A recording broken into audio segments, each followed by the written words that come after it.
Alright, good evening. This is Jupiter Exile, and we're going live this evening for Dark Souls 3, continuing our SL1 run. We were live earlier today playing some Lobotomy Corporation. I think I'm going to reduce the desktop audio. Just checking the VOD for that a little bit. And I could hardly hear myself talk over the game. Just wrapped up with a nice dinner, so it might be a little kind of blah for a bit.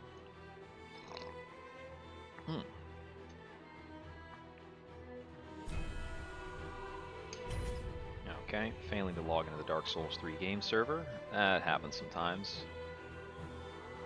Come on, you could just start up.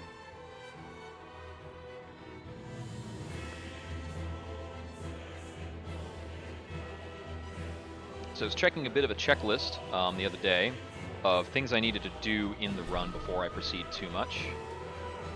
Can I just yeah, let's just go offline. We don't need to be online. Not really using any online features.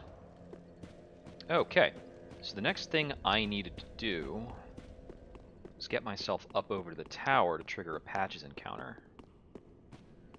That's up over this way. I need to run back over here. So I had to remember the order of things in order to get the armor back off of patches and over to Sigurd, so I can continue that plotline correctly. And the answer is I needed to go up the tower after meeting Patches, and he'll just patches me again.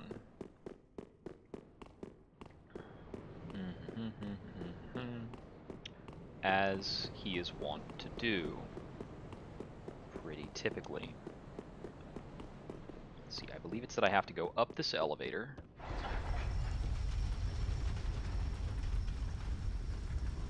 And then he'll like shut a door behind me or something, I don't know.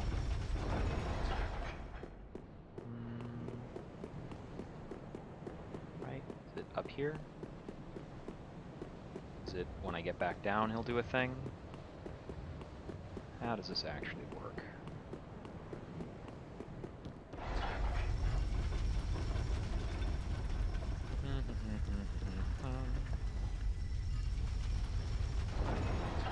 Did I get it wrong? Does it trigger differently if you've been here before you ran into Patches?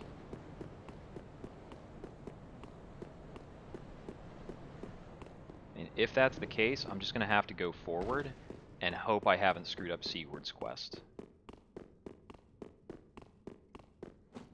Yeah, because nothing triggered there. Alrighty then. So nothing triggered there. The Patches also isn't along the top after I've spoken with him in the chapel. Okay. I've got one more thought about the like ordering and positioning of things in the chapel, so we're gonna head back over there and work on that for a bit. Okay, that's gonna require us to go in. I guess the Deacons is the closest to that? Probably, yeah, thereabouts.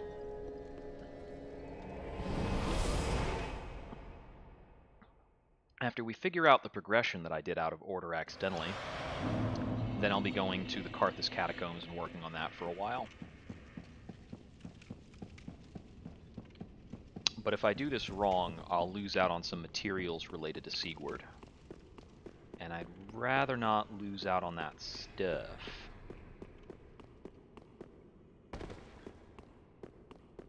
Okay, so it's like over this way, and then you use this elevator, and this should take me up.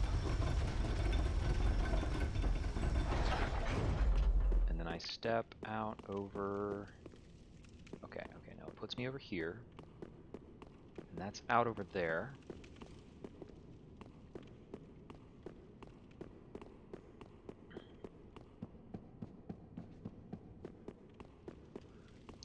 And this is around the spot where he was.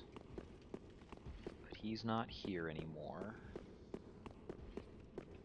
And I need to do a special thing that takes me back out onto a rooftop and then do like a scaffolding walk thingamajig.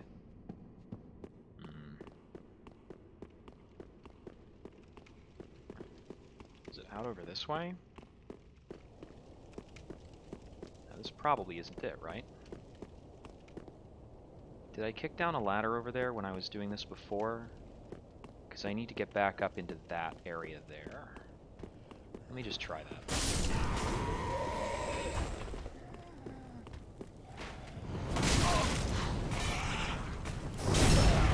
Backstab you.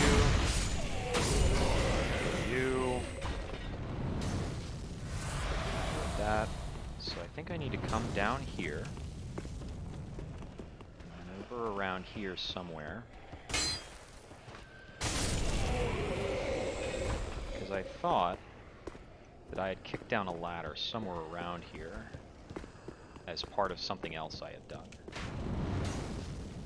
It looks like that's a no. So there's another way up into there based on something. I guess I probably have to go like a low route entrance because I'll have to come in from down there, which will be connected to the outside. Okay, my fastest way to do that is going to be to run across here and take the down elevator over here and tick that person off. We'll see how much they follow me for. I think they won't follow me down this staircase. Or ladder, not staircase. There's a ladder and a staircase, but the ladder's the important part.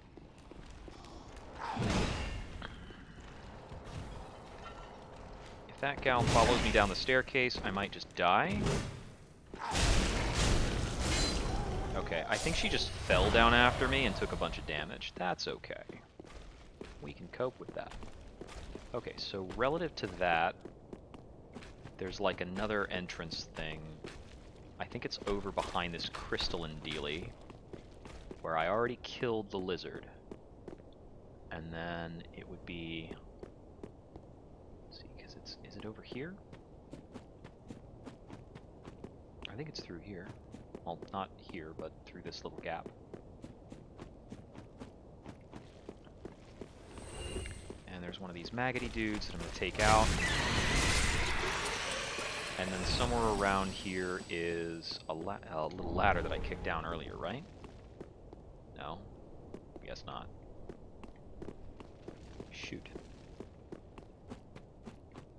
Okay, so I guess I need to go back up a level, and then it's something else I opened up, right?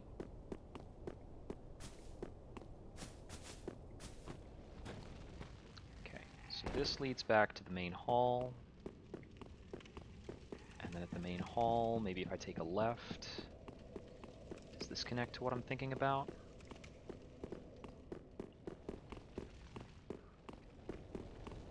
Like not through that down elevator, but through here, because this puts me on the overlook here. And then there's this with the door I opened from the other side. And then this, oh, this puts me out by this. It doesn't seem quite correct. I think I should have to be taking an up elevator that is like in here maybe? So then it would be this spot with this elevator. Hey, this area.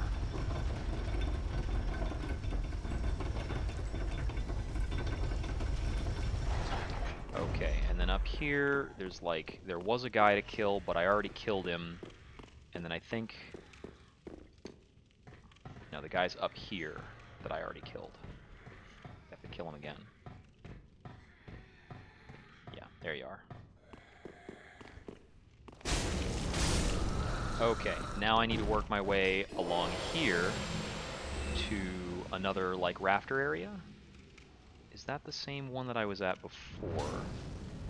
No, because I was taking that other one before. This one is actually new. So I need to watch out to make sure I don't get ambushed by thralls. There's also a guy on the left side there. That guy got a cheek hit on me. I don't need to be this Estus happy, I'm just being a little nervous. Okay, I would like to get the backstab on you.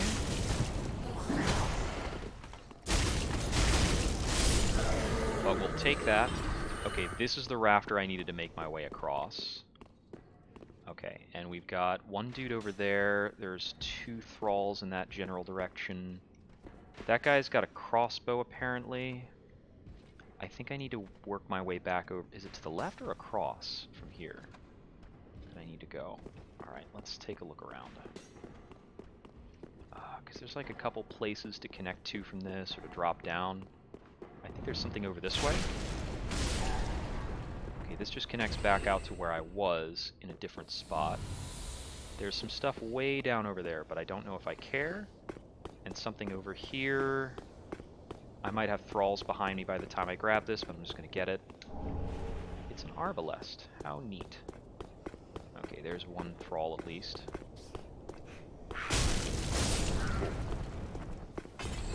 Got that. Alright, and so down over that way there's something else that I want to take a look at. Also, is this illusory? Nope. Okay.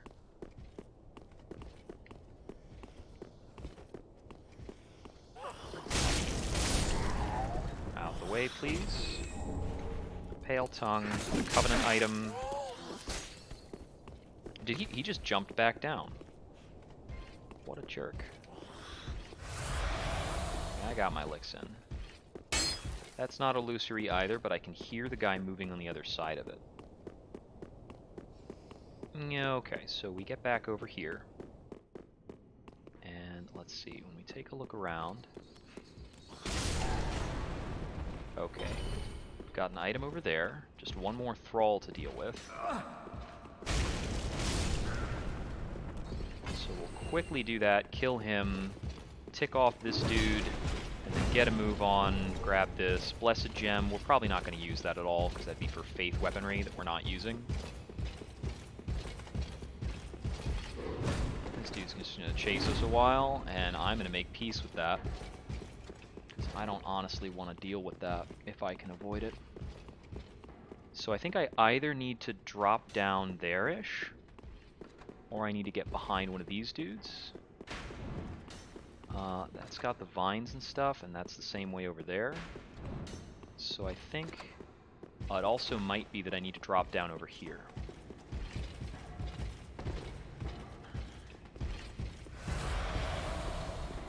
And then I follow it up by dropping down here.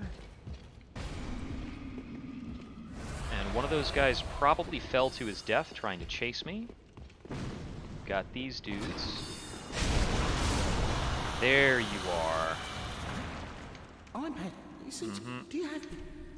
You know who I am. Oh, I'm so sorry. That was my hand, as you know. Regrettable. Look at you. All's well that... Yes, we'll... Oh, just a little. And he'll hand us a couple of things because we didn't kill him. And he's got the Katarina set. And we're going to purchase the entire Katarina set so we can return it to its owner. He's also got rubbish for no real reason. We can't equip any of the other stuff, so we'll spend the rest of our cash on some human pine resin. That's handy to have. Thank you. Okay, yeah. And let me pull this lever to bring that bridge connection back up again. You skeevy guy, you. We'll go ahead and run on over here. Okay, okay. So that was the bit that I was concerned about missing. There's a few of these guys around. And yeah, a few of them will cast miracles at us. They're very, like, saintly maggots, don't you know? Absolutely gross, though.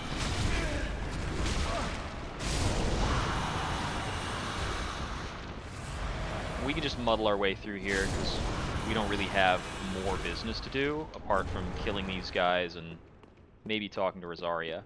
Are you actually not aggressive? Okay, well that's fine. You can hang out. Just be chill.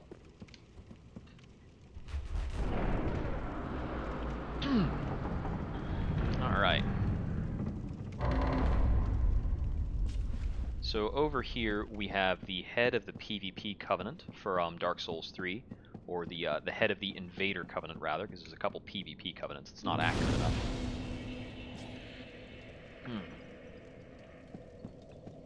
She also allows you to respec, I believe. Hey there, you are strange.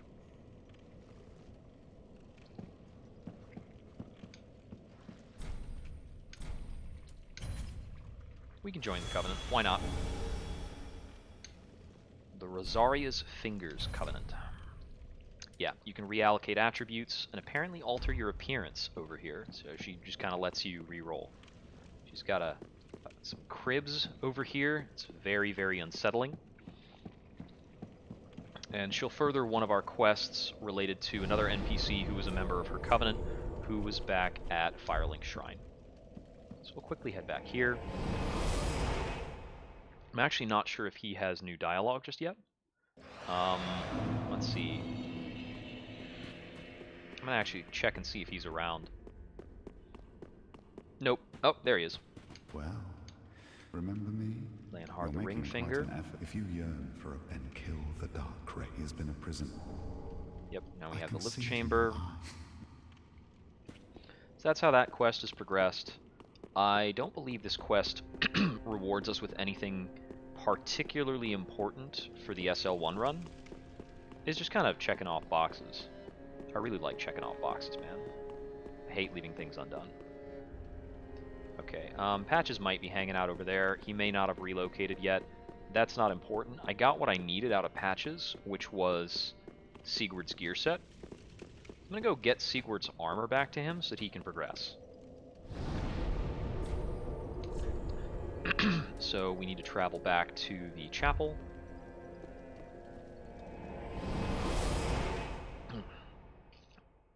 And then we'll be heading into the catacombs.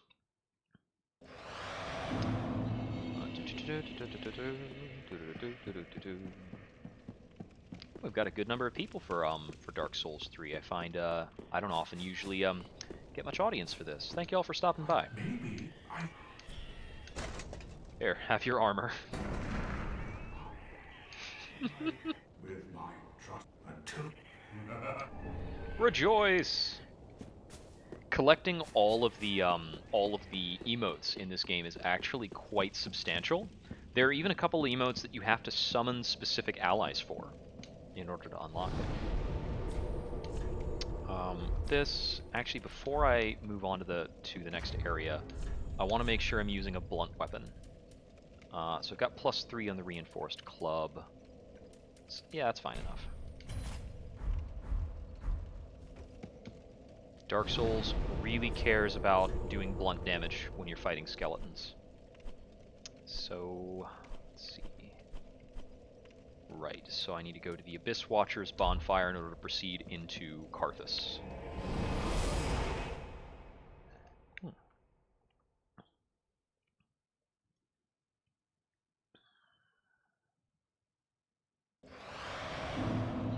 So earlier today, I was trying out Lobotomy Corporation, and that was quite interesting. It's a monster management simulator, and I had thought originally that it might be something kind of like Oxygen Not Included, and lean more on the management side. It doesn't have the same real-time pressures going on. It's much more about kind of an allocation management pressure. There's a certain inevitability to it. Oh, come on, you.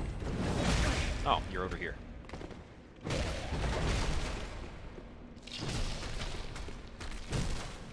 Get wrecked. See you later. So I know I have the option of jumping down here. I can't remember if that's a good option, but I'm not in the mood for these guys, so I'm going to try and remember if it's a good option. Get out of here.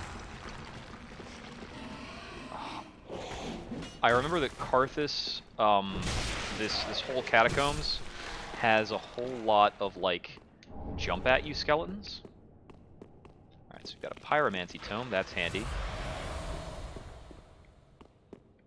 But, I mean, it's kind of handy. We don't really care very much. Cool, that was illusory. And I believe this is from an Overlook Sharp Gem. Just casually walk on by that. Don't mind me. Yeah, since we're using a blunt weapon, this guy can be like straight. He just goes flying when we hit him. Titanite shards, nice. We have I think we have some opportunities to find large Titanite now. So this is the direction I came in from, right? Or was it over this way? I'm going to be lost for a bit. Okay, no, this is the way I came in from, because I fell down from there. So then, I think this would be the vanilla approach angle, if you don't, like, take drops and be a cool person. Okay, there's a ladder. I'm not going to worry about that. I know that my goal is mostly to move downwards here. Man, that little bit of something is really rolling, isn't it? Is that a knuckle or a bit of spine? Looks like a bit of spine, probably. Okay, we've got some more of these red-eyed dudes. They can be rough customers. Somewhat. I mean, we're still just going to bowl them over several times.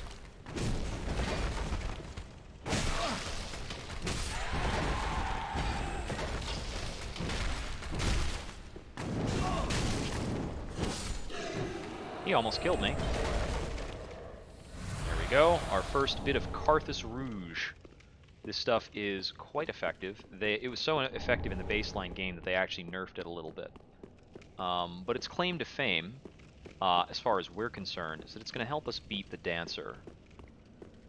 At least if I remember the mechanics being, like, halfway worthwhile. Okay, I could have sworn that that's where, like, the bone boulder thing is going to come after us.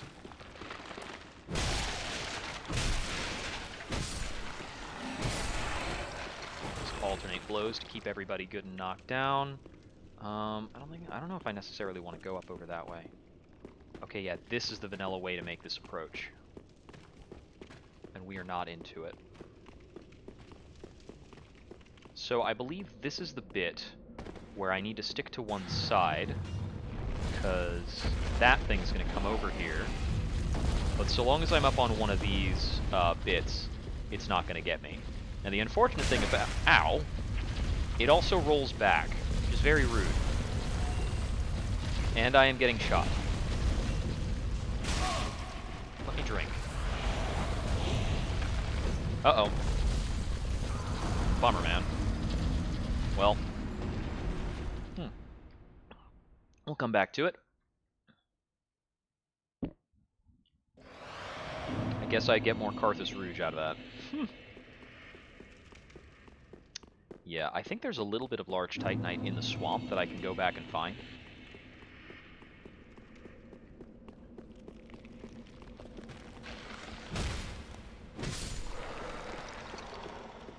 We're going to keep up the same rough trajectory in terms of how we're navigating this. Except I'm not going to fight that first guy, because how's he going to get to me anyway?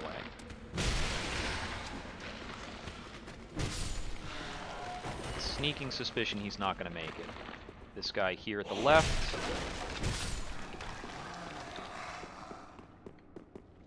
And then coming into here, which is through the illusory door. I am actually going to take the ladder up, because it seems to me that that does not link back into the vanilla direction as much as I thought it did. So I'm going to check what's up here.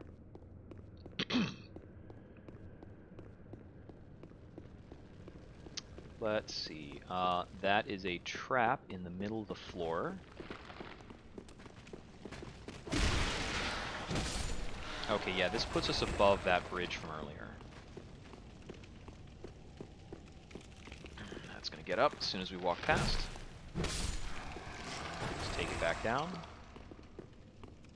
Okay, this is the upper path that I came into before that I didn't want to go back through.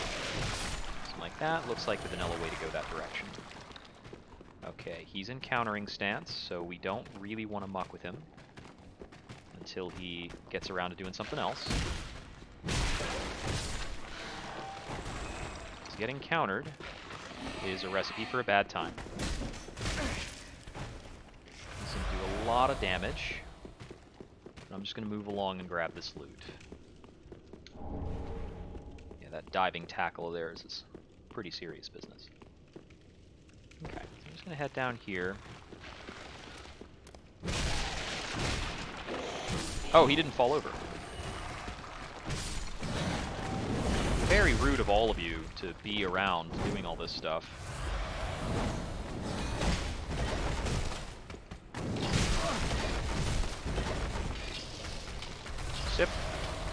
slap. Ow. Get rid of him. More Karthus Rouge.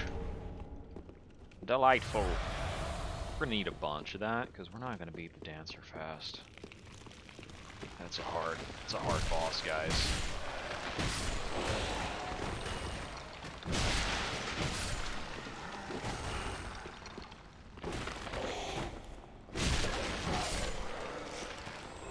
Take those guys out. Okay, I am definitely going a different direction than what I went the last time. I hear a lizard. Come here, you. You can shoot me later. I'm busy. Okay, just in Twinkling Titanite. Not a big deal. Blood Red Moss Clump. I feel like somewhere around here was like a good way of dropping down. Like, not one that'll get me killed. This one looks like it'll get me killed. I don't suppose any of you walls want to be fake. Doesn't look like it. Alright, so I'll have to loop back around.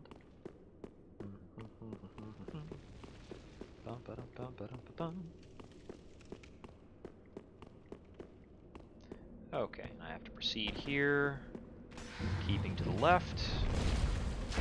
Wait for that skeleton boulder.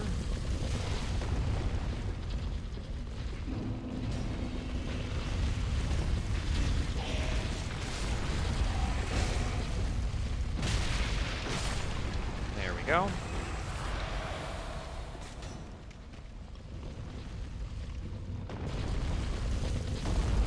Yeah, I believe it takes longer to roll back up than it does to run down here in the first place, so just want to wait for that to go up.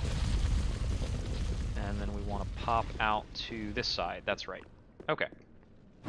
Okay, and I think there's like a lever or something somewhere around here that might disengage the boulder. Wait, can the boulder change directions to muck with us? I don't recall. Is this a lever or anything? Nope. That's nothing we can interact with. Okay, moving along.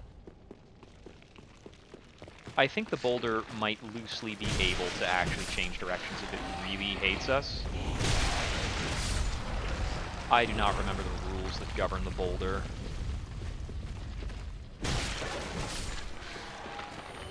I loosely remember that some of these pots break open into bad stuff, and there might be a lot of dudes around here. That's some of the pots that break into bad stuff. Also, I stepped on a trap. That's right, and the pots can break other pots, which makes this place pretty nasty. And I think some of these skeletons can get back up if they die. Karthus Milk Ring. I think that makes us better at dodging. I stepped on a trap. It was in the middle of a bunch of broken pots. I think the Karthus Milk Ring is pretty good for us. Let me double check on that.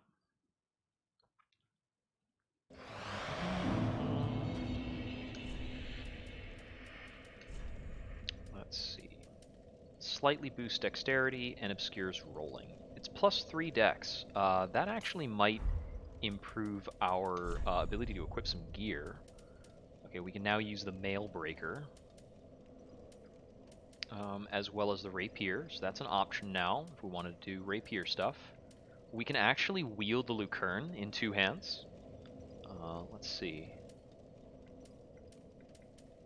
Yes, it's the start of being able to use some 2-handed gear at this point.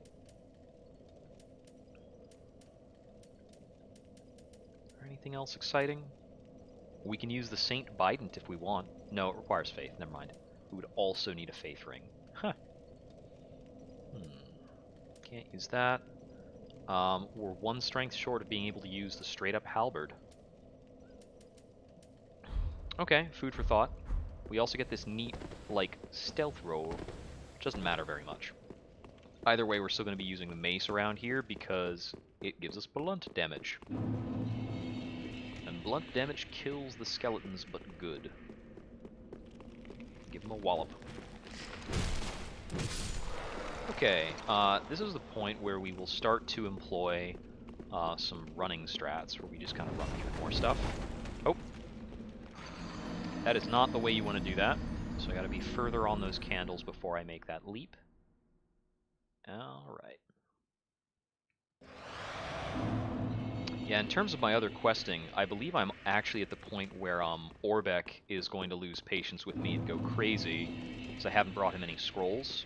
And there's like 2 scrolls you can bring him from inside of the swamp, which I'm basically skipping, and I don't care.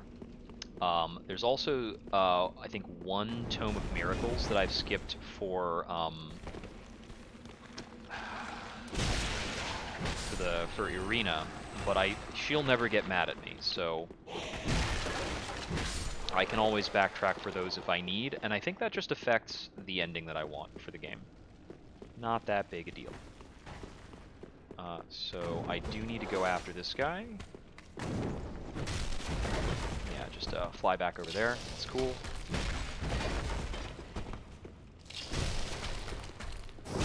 If I can knock him over the ledge, that would save me time. Apart from that, I mean, I'll take the backstab. It's still pretty good. I'm going to tick this guy off early, so I'm not fighting him along with his friend. Yeah. Real imposing with your curved swords. Just take him out. No big deal. Karthus Rouge. That's right. These guys drop it like all the time.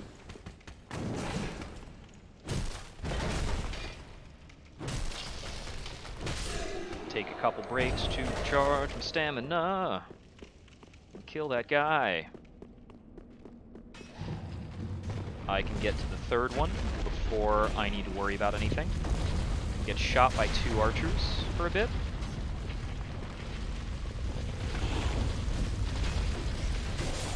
Sip. And move. Okay. There are maybe a couple of things following me right now.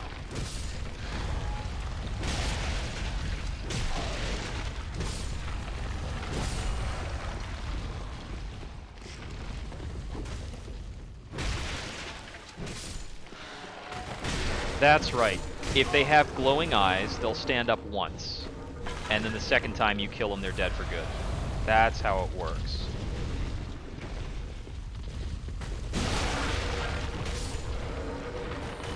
Kill that guy for throwing stuff. And proceed on through there. That is a trap button. I think somewhere around here the floor might give out. Also, if you step on the bone parts of the floor, I think you alert some more guys.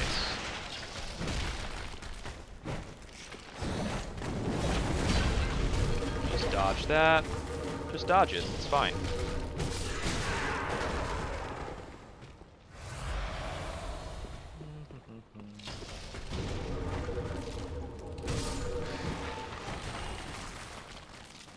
They don't appreciate you walking all the bones. Okay, so there's a spot there where I can hop down, and I think that if I hop down, there's like a way back up as well. And one part of it, I don't want to deal with 2 red eyes, especially not at the same time. So I'm just going to take this, even if I get swarmed by a bunch of rats. There's some other bigger rats over there. Careful through this segment. I'm not far from a bonfire, not like super far away. I think, is it in here? Ember. No, it's not in here. This is where Nightslayer Sorg would come, and this can be opened up to be a shortcut. I don't know what that creaking sound is. I think that might be like mimic noises. There might be a mimic around here. And I think one of these walls is also illusory. Just gotta remember which one. There's also...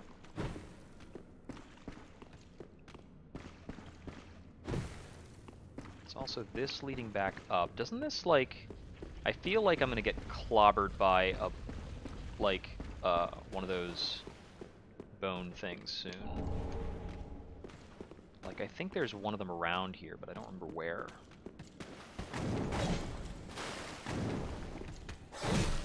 I hit you first. Take it.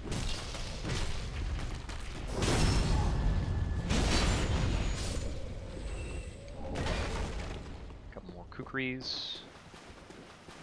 Yeah, kukris are throwable. They cause bleeding, if I remember right. Can be handy.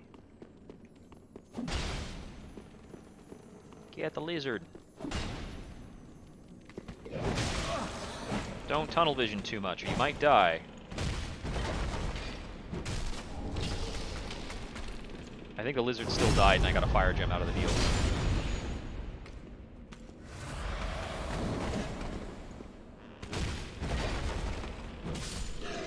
Okay, there we go. Pillage that for yellow bug pellets. Pillage you for a sharp gem. I think half this room is going to stand up and hurt me, but I'm going to open this first.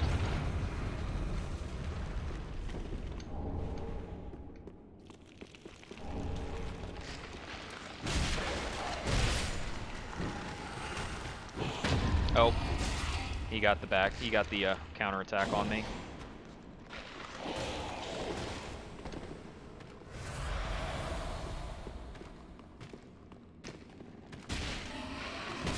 There we go. A good firm kick. Felt like some of these might have been destroyable or something. Okay, okay. So I can go across the bridge, but I'm skipping a lot of stuff if I do. I can't remember if the bridge collapses halfway across every single time, or it's just that the... Okay, skeletons. Let's cross the bridge. And do this.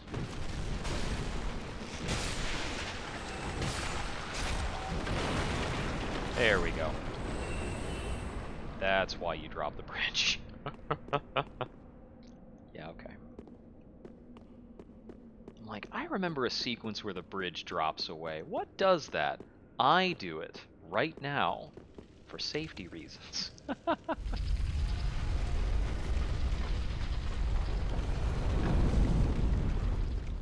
Okay. We're coming up with a boss pretty soon. Yeah, I think that's it there. Okay. Yeah.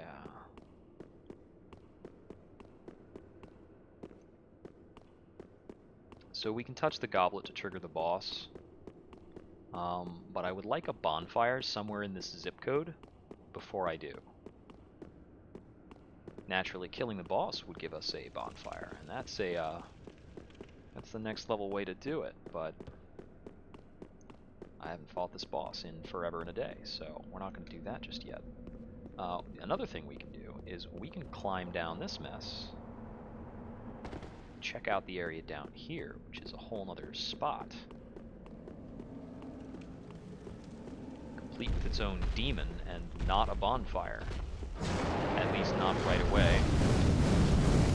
That is a mimic, don't open that. Right, he can head straight down. I think there's a bonfire around here somewhere. There we go. Okay.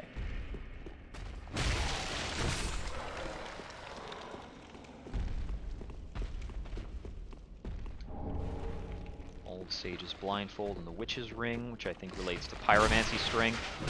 Might also let us equip more stuff. I don't recall the details.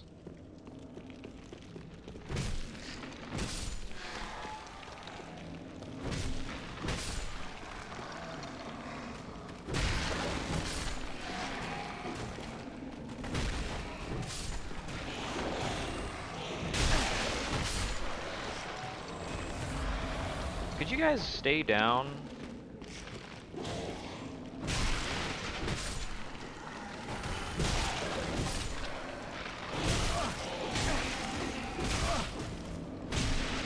Check out that attack sequence. That is too many attacks.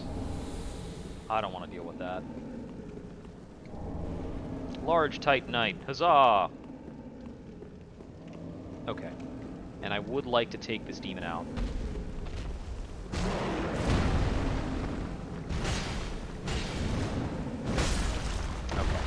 We're gonna have to try harder. Now, despite this demon being on fire, I think he follows the rules of other standard Dark Souls demons. And is also vulnerable to fire, for some reason. And since we have opted to use the fire broadsword over the, frankly, quite popular raw broadsword, we should have an advantage here.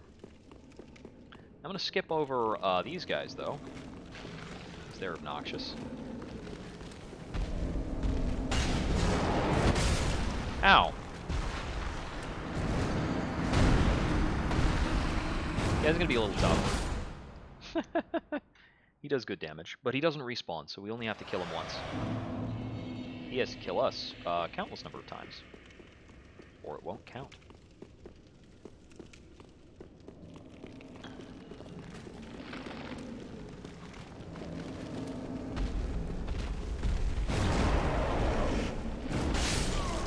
Okay, so that's a double cut thing he did there. I don't have a lot of leeway to examine him, which is a bummer. I need to remember where the Lloyd shield ring is.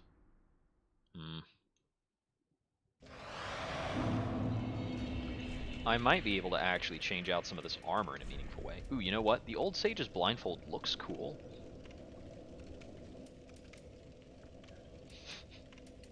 I'm gonna go to wearing a Thrall hood just because. Yep, this is us. This is our jam. Can we wear something that looks a little bit better than the Master's attire? See, this weighs 2. That's the thing, it's like so light. What about the Mirror vest? Yeah, it looks cool, sort of, but we're a lot slower with that. Fallen Knight armor, way heavier. Sorcerer robe? That's not bad looking. Okay, let's go with this for now.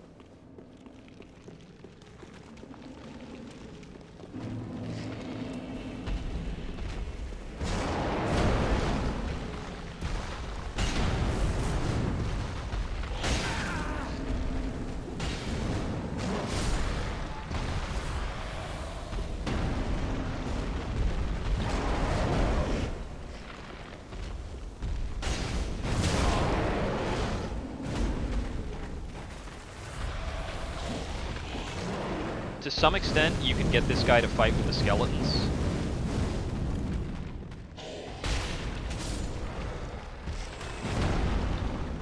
Like, he'll throw attacks at them.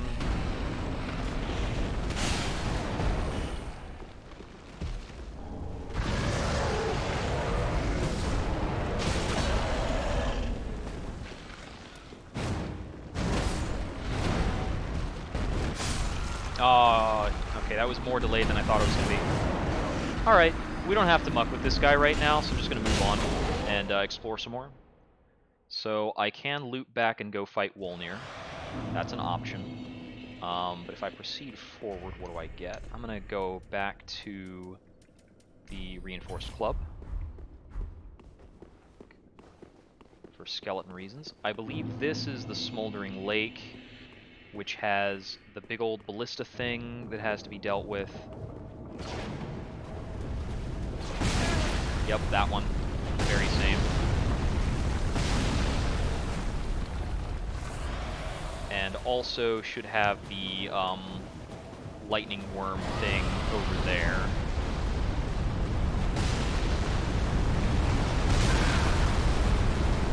This whole place is very like rock and a hard place.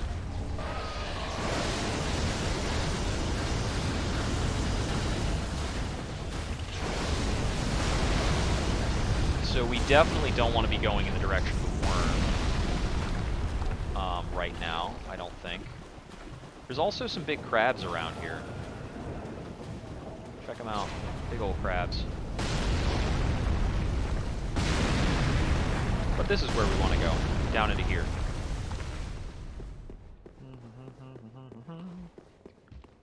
I can't remember everything that's down here. Some big old demons and stuff. We're getting into the very, like, demon chaos flavored type of things here.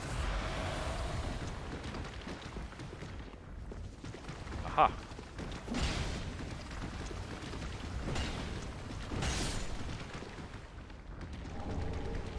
Chaos Gem out of a Lizard. I think Chaos is never going to be effective for us in an SL1. I don't remember what it scales with.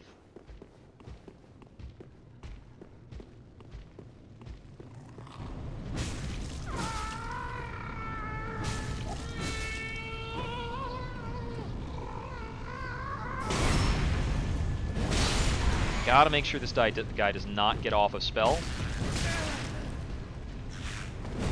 Spells are nasty.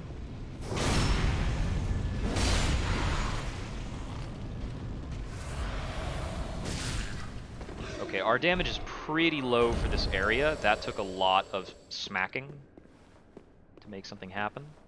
Let's see, over there's another one of those guys, and there's like a big demon over there that I don't necessarily want to tangle with. We've got another bonfire here. Get that lit. Why is this room so big? Is this illusory? Yes, it is.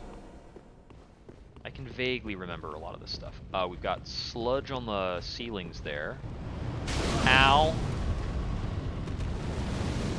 Okay, we're gonna see if we can just avoid ceiling sludge by doing this, this,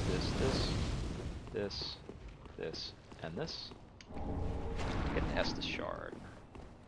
I wanted to jump that, I did not, and I was stabbed. That was a nice quick bit of feedback. Yeah, we've got more of the Gru down here. Wander around in the dark, be eaten by a Gru. Okay, that's right, there's that illusory wall direction, and then there's like another way to just, you know, go down and deal with that stuff. Something's gonna break in the floor, isn't it? That's just an ember I can grab.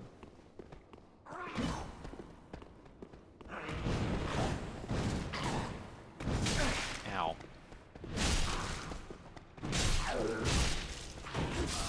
Yeah, okay. These guys have more health than the group from earlier, so we're kind of in a situation here where our weapons are pretty squarely outmatched, and it gets difficult to progress through these enemies. Now let me see. I've got 4 large Titanite. Certainly enough to upgrade. I could also change out something to raw, and that should give us a better damage profile. I actually don't have any enhancement on this hammer, I don't think. Yeah, it's just reinforced +3. So I'm going to head back to Firelink, and we're going to make this a raw +4. And keep going with that. Or we'll, either that or we'll upgrade a longsword, because we also qualify for a longsword. Let me see, because we've got the broadsword. Ah, the falchion doesn't have bleed on it. Do I qualify for anything else with bleed? Not going to be able to use Uchi at any point in time ever. I think this is our only bleed weapon. Actually means we might want to enhance the bleed on it. Oh, I'm carrying the Paladin's Ashes. Alright. Yeah, we still don't have Karthus Rouge or anything like that. We can still buy Titanite. That's right, the Morning Star is equipable and has bleed damage on it. Paying specific attention to bleed damage. Okay, we can get some boss gear. Oh, there's the Lloyd's shield ring. I need that. Need that. That's important. It's kind of a big deal.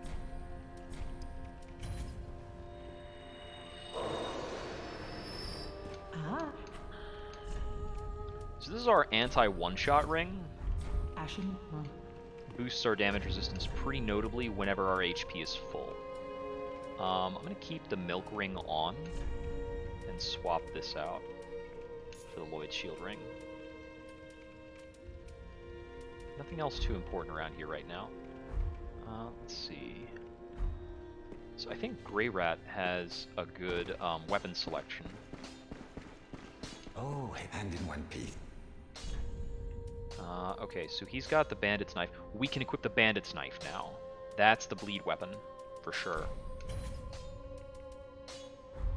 Okay. You can goodbye. I don't remember if I have. Let's hand over that Pyromancy Tome just because, for good measure. Welcome. Well, Here, take that. From the catacombs. What is it? Yeah, if we want to proceed along the quest line for the gal over there, we have to give her a few different. We have to buy some of her miracles. All right, that's right. We found another Estus shard, so that's good. What are our available infusions? I don't think we have the bleed-related infusion yet. I don't remember when we get that. It's probably in the Karthus ruins somewhere. The item or the coal or both. So I'm just going to take what I have right now and, yeah, raw upgrades it by like 40 damage relative to its current damage profile. We just need to burn some more souls.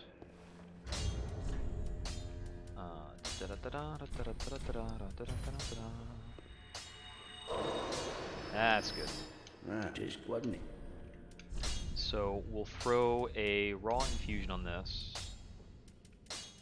I need to find more raw gems. And I'm going to start upgrading the bandit's knife. Oh. Not through there. Through here. So if it just takes the milk ring to use it, that's pretty good. Okay, I don't want to necessarily take it up to +4 just yet. If this is what I'm using primarily for now, I could take it up to +4. Adds about another 20 damage. It's pretty legit. Yeah, I'll upgrade this for now. Pretty big, I go. I don't quite remember if it's the strongest option against Wolnir or not, but whatever. You annoyed yet? Again, I suppose. Don't forget what.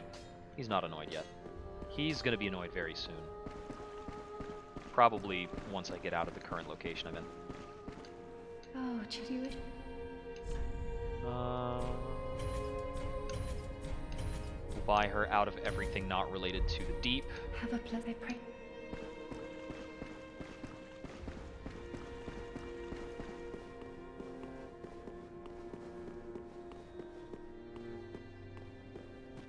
Alrighty then. Let's see, where else was I gonna go to? I feel like there's a spot I'm missing where I can talk to Henri and Horus.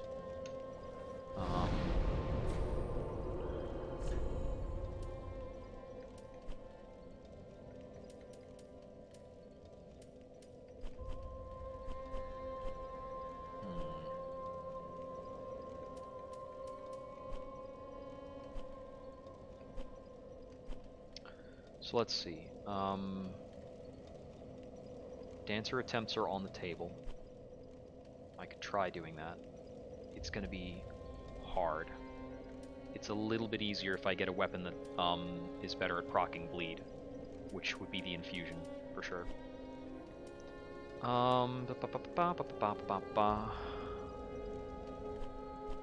Let's go back to the abandoned tomb and keep exploring around Karthus. There's so many like ways I can go from here. I've got the old demon is a boss somewhere around here that I don't remember exactly how to get to. I think it's past the worm in the other spot. There was also a mimic that was up on that ledge by that demon. And if I get the demon out of the way, I can loot the mimic. So I'm going to check on if I can survive one of his attacks now.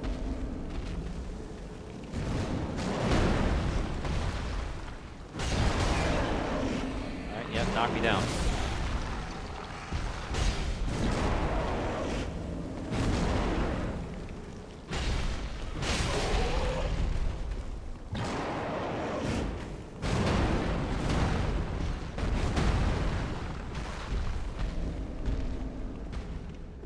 He will come up here after me, and I can jump down if I want.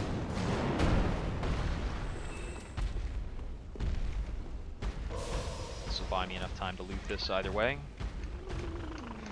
Loot, loot, loot, come on. Give me the loot prompt. There we go, not that important. You gotta respect the mimic space. I was starting to wonder if he knows how to attack here.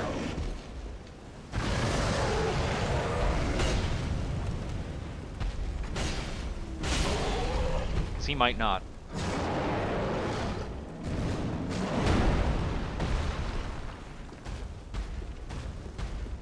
I think he might not know how to attack when he's up in that little space.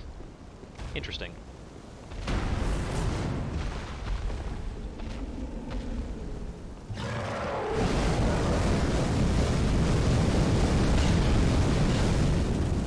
Real intimidating. Ow. Oh, I was so close to killing him. I thought I could get the last of it while he was doing that fire breath, but not quite. I would have had to start a little sooner on that.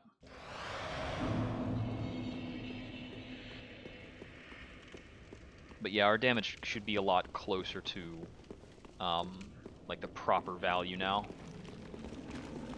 which is helpful for things like this.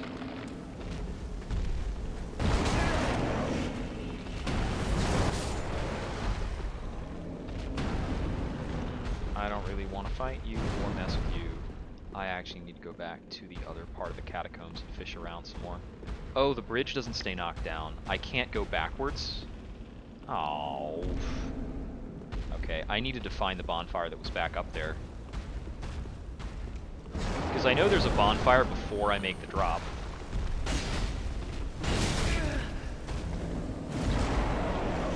I'm gonna have to, like, warp over there.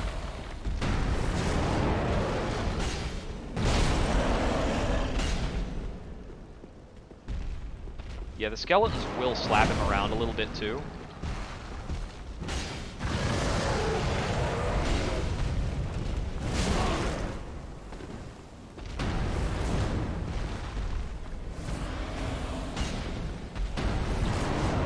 So I'm just going to wake up all the skeletons and kind of take him into a nest of them. Or I'll take the skeletons up to him, either way. Hey guys.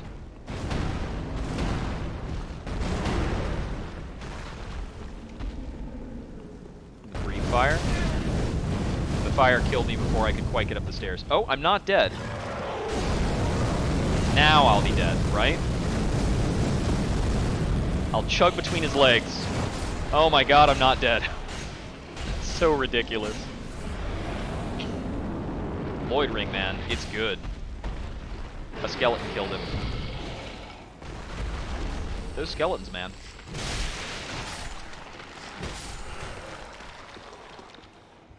So here we get the soul of a demon. I know you guys are going to get back up. Just the one? Okay. Alright, so that he's dealt with now. I had to be a little tactical, possibly even a little scummy, but he's gone.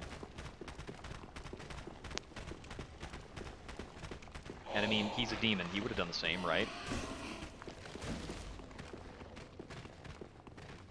I don't think he was gonna go on etiquette and say, no, I need to kill him in a principled way. Okay, I'm gonna try and see about taking out Mr. Lightning Guy.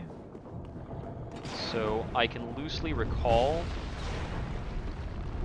that he can be taken out without a fuss if I can get to a certain position around him. Now the trick to avoiding his lightning blast is that if you are in the water, ow. If you are in the water, his lightning hits with an area, so you need to not be in the water. And I need to remember how the heck to get around this area. Okay, didn't quite make it. There's a route to get through here without being hit by him, and if you can park your butt on the other side of him, and he will steadily be killed by the ballista. But that's not what I want to focus on right now. Right now, I want to focus on the other side of the Karthus Catacombs, where I apparently missed a bonfire. As I know there's a bonfire in the latter half of this place before I take down the bridge.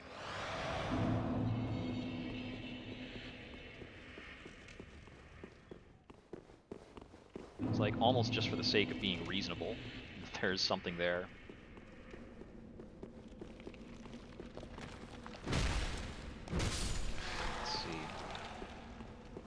So I don't want to break open the checklist in the middle of the stream. Like, all of these areas have a lot of little things to get to. Oh, he actually jumped down this time. And then he jumped down to his death. Neat. Saves me some trouble. Yeah, we should be killing basically everything in a little bit less trouble. Can we just run at you? Not quite. There we go.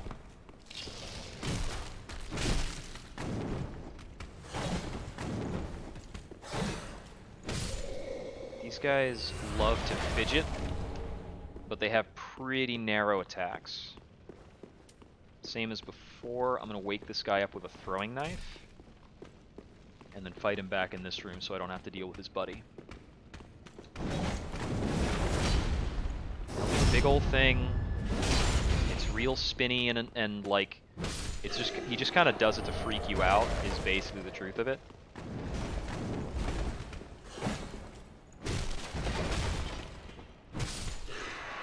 Okay, those guys dead. Now we're in through here. I'll let this roll down. Get that pillage that I haven't been getting. Stand here.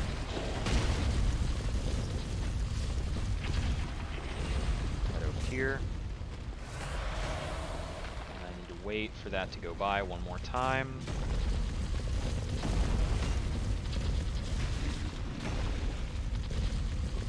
There's a way to get this thing killed that I don't remember.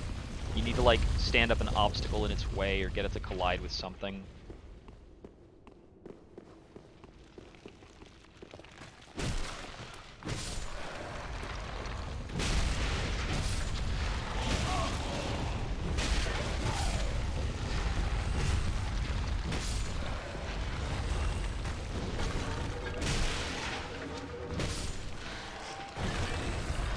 Okay, so let me see.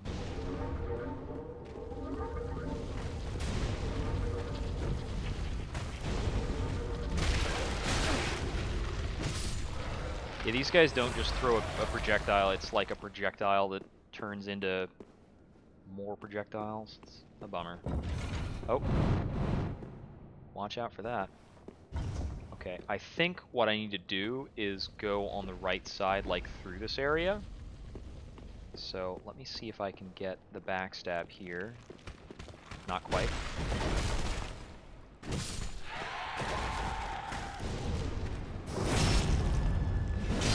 Got the backstab there. Ow. He got the full spinny combo. That'll kill. It's got a small hitbox, but if you're in it, ooh boy. So I think I need to get past those guys, and then past the two with the shields, or I need to drop down and then do something when I'm after I've dropped down to get back up. I don't quite remember which thing I need to do. I feel like there was something over here on the right-hand side for just like dropping down. Well, there's something. Remains to be seen if it is something of merit.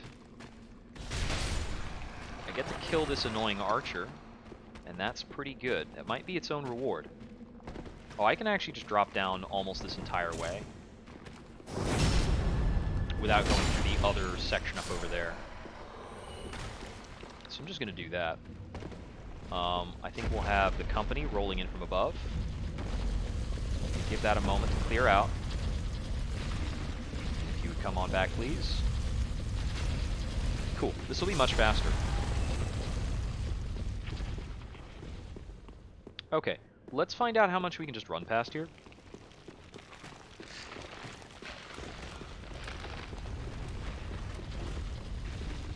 Okay, don't step on the trap in the middle of the floor unless you're using it to kill skeletons that are following you, which is also an option. I'm gonna knock him down and then run past while he's knocked over. Don't step on that floor trap. Head through this way. Quick sip.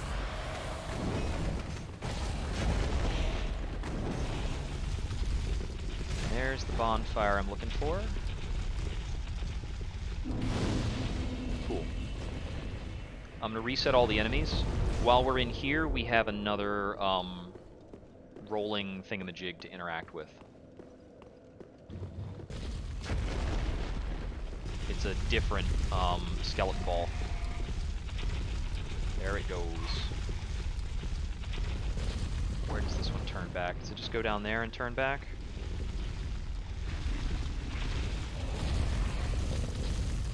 There it goes. So I'm gonna head down this way. What do you got down here? Okay, there's some rats.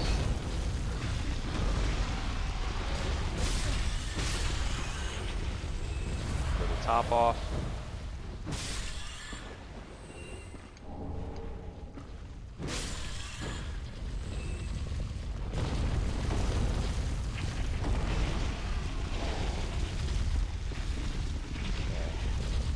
I've been through here. I need to get back up there. I think it's tricky from this angle. What do we have here? Cool. Oh, neat. I avoided some ooze by moving around moderately quickly. Got some bone wheel skeletons. Because of course, what catacomb section is complete without bone wheel skeletons? They're part of your balanced skeleton breakfast. Okay, that's where I would move if I wanted to proceed down. Okay. I need to get back up these stairs without getting clobbered. And then I need to get off to the side as that goes by.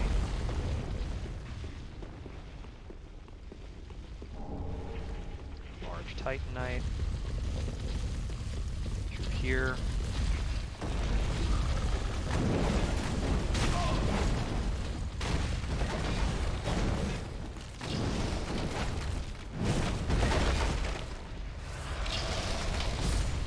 One down.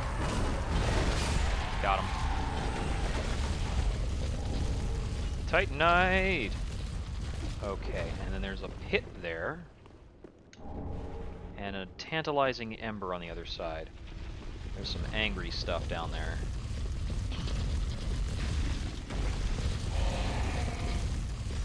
Whoa! Right. Okay, that's the wall it's colliding with. Somewhere around here, there's like a skeleton who runs away when he sees you. It's that guy, the one with the hat. Okay. If you kill the skeleton with the hat on it, the skeleton ball dies. They're like linked.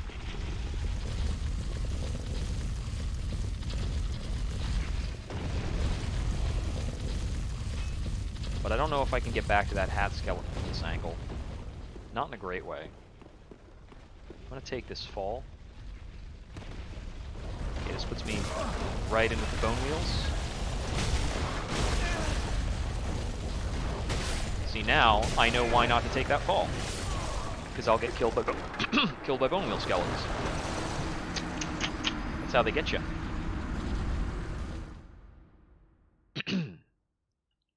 In the name of exploration. Alright. Yep, so this will leave us here. I need to remember how to get back around to that guy.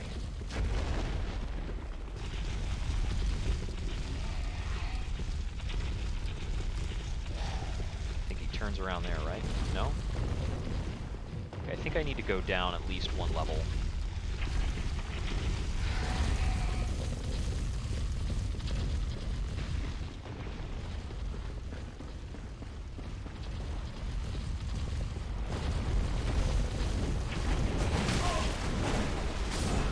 Yep, he just killed me through the block there, because I was a little I was hesitant about actually dealing with him. I should have just dodged. But I should have killed the rats as well, because with the rats alive, there wasn't much to do there.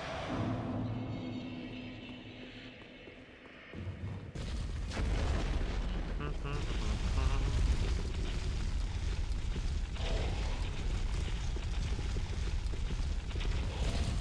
up to here, and wait for it to roll back. So I think I need to go up that way to get to some important items, possibly even an Estus shard. I have to fight these rats. Would you like to get clobbered by a bone wheel.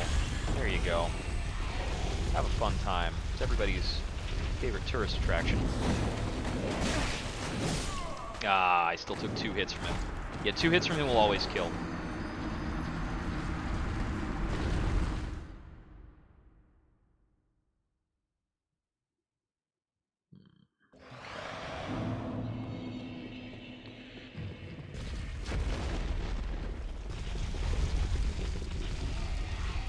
Yeah, this one's a lot slower than the other bone mass because it's not going downhill. It's just like dragging itself along. I think it actually killed all 3 rats this time because of my positioning and the timing with which I triggered the rats. So that's very nice.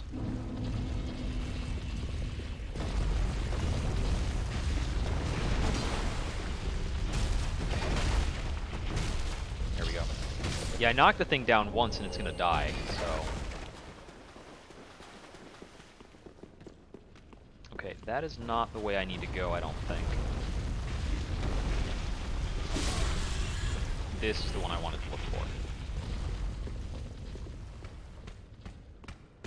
So this is pretty dangerous.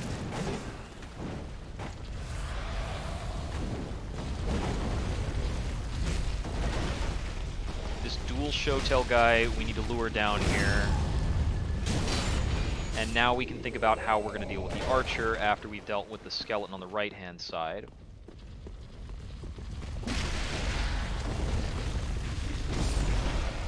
That skeleton controls the bone wheel. I want to quickly check around to see if anything else is angry before I like tilt myself at this archer and get wrecked somehow. There we go. Don't step on the trap in the middle of the floor. Neat little supply of Karthus Rouge. The boulder has just taken itself apart downstairs. So we destroyed its anchor point thing. And I believe that boulder, on top of containing a crab, also has a dark gem for us, which we're probably not going to use, but it's handy. Maybe we'll sell it.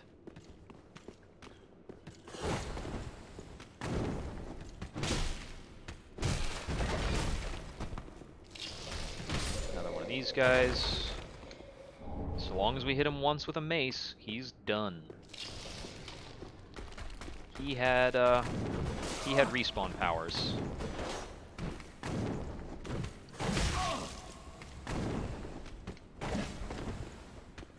Slurp.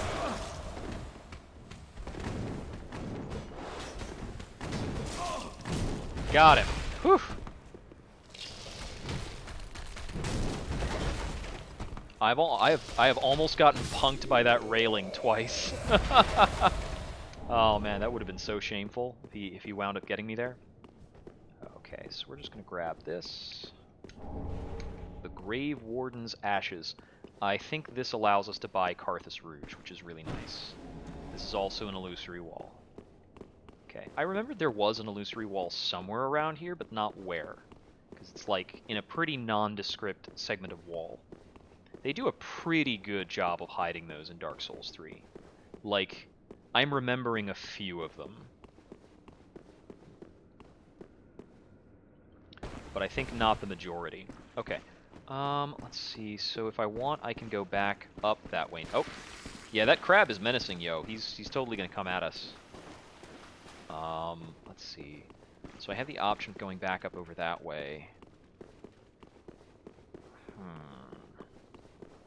I don't recall if this is necessarily gonna help us with the other guy. No, okay, so I need to go back through this way and deal with these guys if I want to get back and disable the other bone wheel.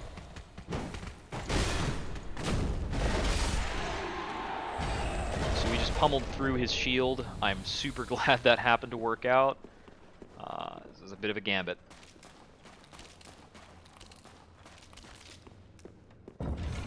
Ah!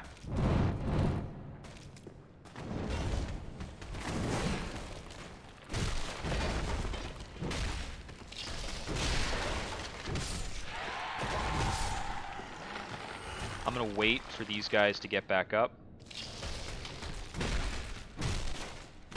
That sword had some peculiar ideas about where it was gonna hang out. It was just like floating in the air.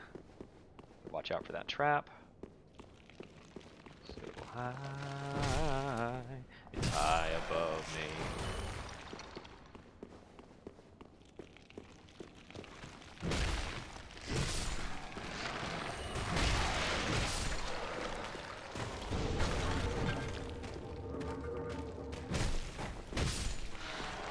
This pack of skeletons, eager to show us what a pack of skeletons can really do. Okay, I think that's all dead for good now. So the next thing I want to do is get back over here and kill you.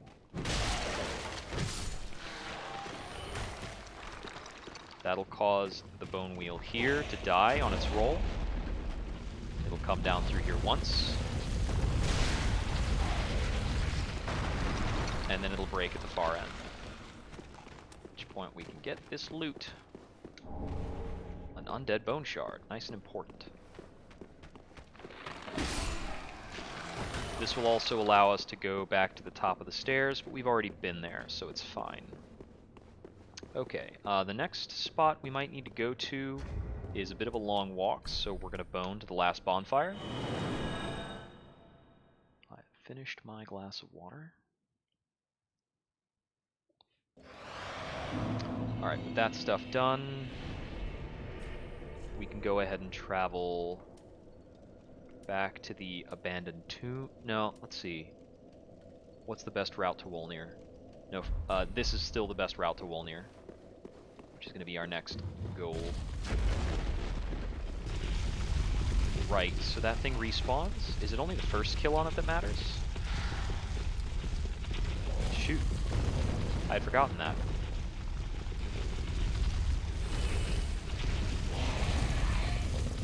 Don't mind me. Okay, it's somewhere around here. It's at the end of the hall, past this one guy.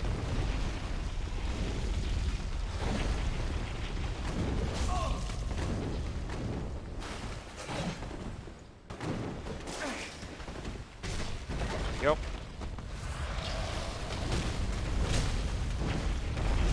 Got him. Everything drops Titanite shards at this point. So now we'll head over here. And I made that harder on myself because there's something I opened up over here. See, suspended bridge is wearing thin. Yeah. So we're offline, but we get that message anyway. It's kind of scripted. So that's a thing that can be done. I'm just going to cross the suspended bridge because I believe across this is where we actually have the Wolnir fight. And we'll knock this down to avoid being followed by any Skirlingtons. And there's a lot of them, oh boy. Then we'll head over here and trigger the fight with Wolnir, which we start by interacting with this cup, which will teleport us to Wolnir's Spooky Town.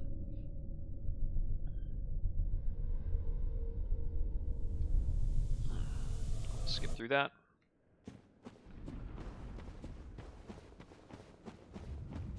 Excuse me.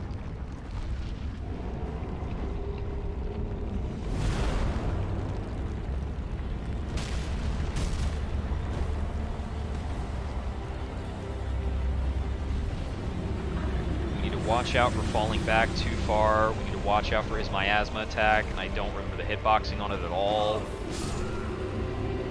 Yeah, I don't remember how the hitboxes on the boss work, and that's going to make this really tough. So I guess the answer for that one is probably to stay underneath him, because that kind of progressed forward. I know that if we happen to fall behind him, we will kind of suddenly die. Which is a bummer. It's just the way it works, though. Okay, I think I can go this way and get to that boss faster. No, this is the backwards way to go.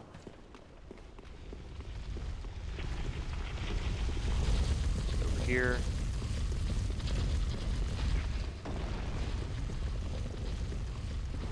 is something more direct. Is it just through here? Oh yeah, this is it. This is super fast.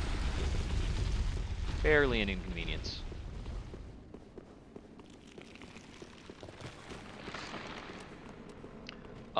What I do remember of Wolnir is he's a gimmick boss. If you break the bangles that are on his wrists, you've got the fight. I think actually the first hit is enough to trigger that to fall.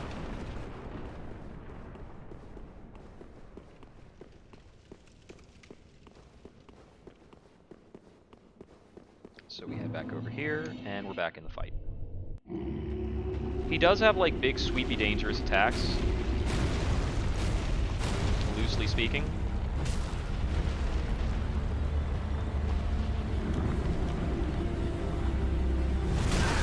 Ow.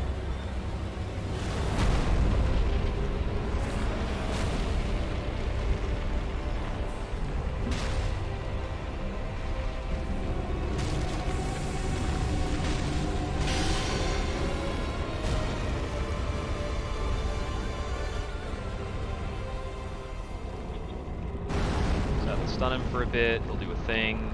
I think he's gonna get out a sword in a bit. Gonna get dramatic, bro. He's traveling on up. He's gonna slam down.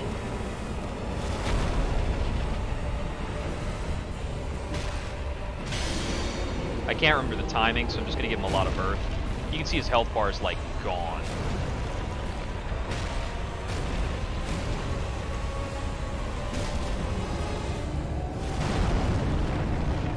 Thanks. And now he's gone. That's the boss. Bye!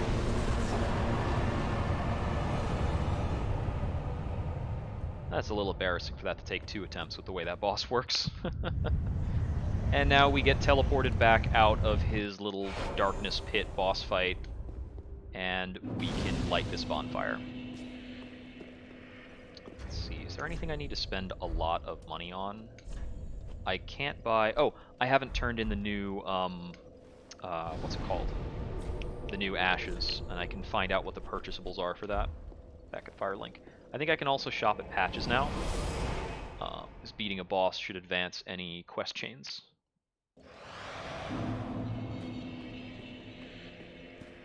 So I got these grave ashes. Gracious, let Iona. Alright, what do we got? Yes, we can buy Karthus Rouge now. We're gonna need a lot. Yeah, the scimitar doesn't cause bleed in this game.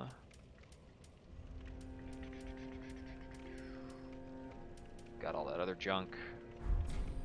Ashen white one. I might just stock up on a bunch of Karthus Rouge. Oh, and I can buy Divine Blessing. Yeah, nothing crazy. goodbye. Oh, this.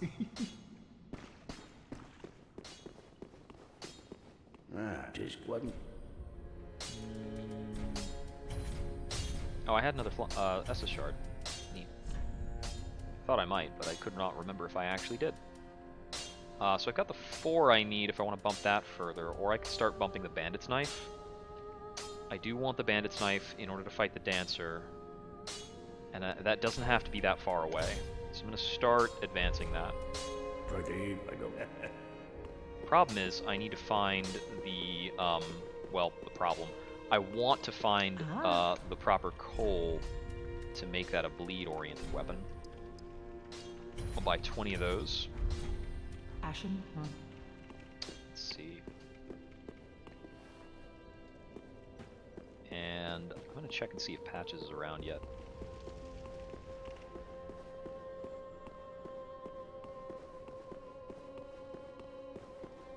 He's not here. I don't see him over there. I don't actually remember where Patches shows up in the first place. Yeah, I could advance Leonhard's quest by going and killing that Dark Wraith back in the Lothric High Wall. Not that important. Alright, I think... Oh, I've got an Undead Bone Shard to burn. Very potent Estus Flask.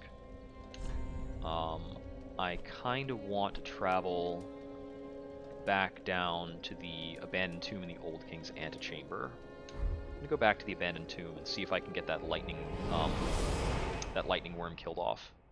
You just have to move through that like traversal in a pretty specific way to get him, but that's all there is to it. This area is like outside of a regular routing. It's like an optional place, and it's considered a little bit advanced. So hanging out here, we can get better loot.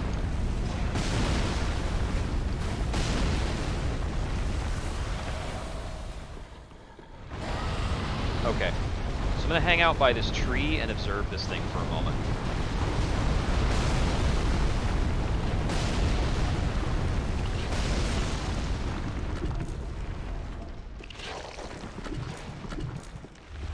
I need to be real close to it.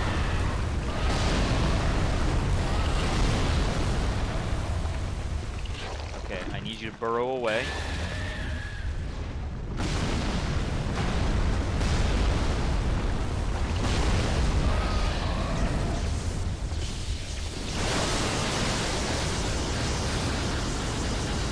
Got it. Okay, here we go.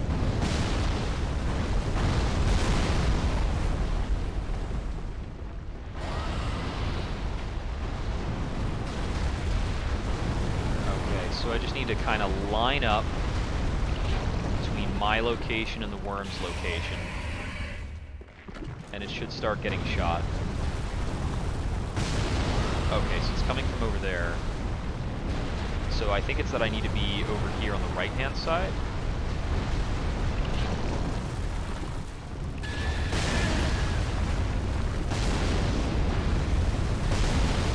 Is it going through the worm without hurting him?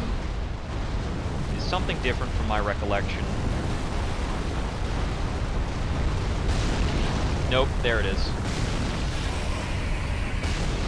This will take him down in just a couple more volleys.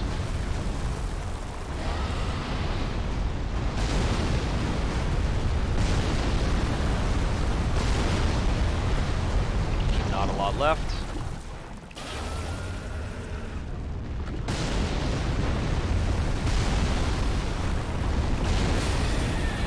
And there he goes. That's the death animation. I get the lightning stake miracle and a bone shard. Now that that's dead, I'm gonna come over here. There's a boss fight up through there, which I can get to in a bit.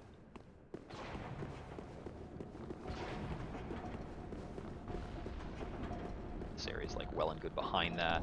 There's also some stuff down there that I can like loot a lot more easily now.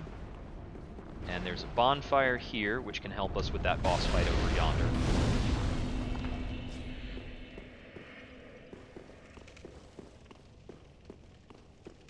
So I believe I can traverse through this area, and if I go to the right spot, I should be able to disable that ballista, kill the dudes in charge of it.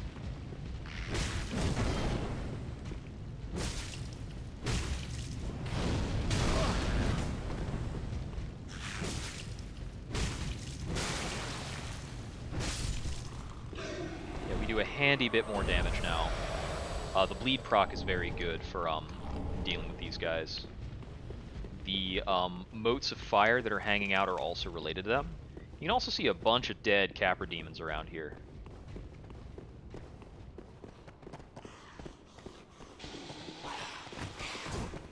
I don't want to fight all of these Gru if I can avoid it. I'm not confident at all that I can avoid it. So we've got, these are the jumpy grabby Gru. And we just got covered in goo. And that'll kill me. Done deal. I was blinded by my greed. But that's fine. We have a solid bonfire to go back to. I think I might actually make attempts on the boss that's back over here. What I remember of this boss, I think he's quite tedious, but not that big a deal. Like, I don't think he's difficult to fight, if I'm remembering correctly. Yeah, the real reason we're hanging out and exploring this area is for that good old large Titanite.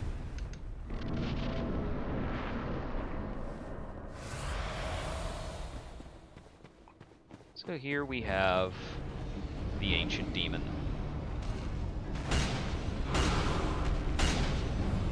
The Old Demon King. Yeah, he likes to breathe on his own, like, location. He does that sweepy thing. I need to remember some more of his mechanics. Okay, that breath attack is my chance to get in at him.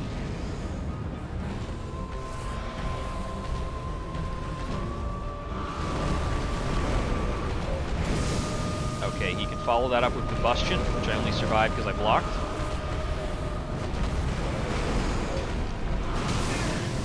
Okay, that's right. I'm remembering now that his close range combo is really obnoxious. I already didn't run in at this, so I'm going to be in for a World of Hurt. Okay, so the range on that is like whatever he needs it to be. He does the big sweep. He has an optional follow-up on the big sweep. I'm just not getting it at the moment. So I consider this boss to be very tedious because most of the time you're just waiting for him to do a specific thing so that you can run in and hit him a couple of times. Moving in on the boss has a lot of bad outcomes because he does the, like, he has really quick follow-ups to his slow attacks. Like, he can do that slam if he wants to, or he could do the combustion attack. The short-range combustion attack is actually the really annoying factor of the boss. It's incredibly hard to avoid that. So I'm mostly just going to be running away, waiting for him to do the one attack that has a big opening. I think I might be able to punish the slam. No, that's right. The slam's not actually punishable. Because he can just keep doing stuff, pretty much. Yeah, this boss I consider to be one of the worst in Dark Souls 3. But I'm just going to try to take him out, hopefully without having to do a lot of attempts. Because he's pretty healthy, too, for being a boss that's pretty simple in terms of his patterns.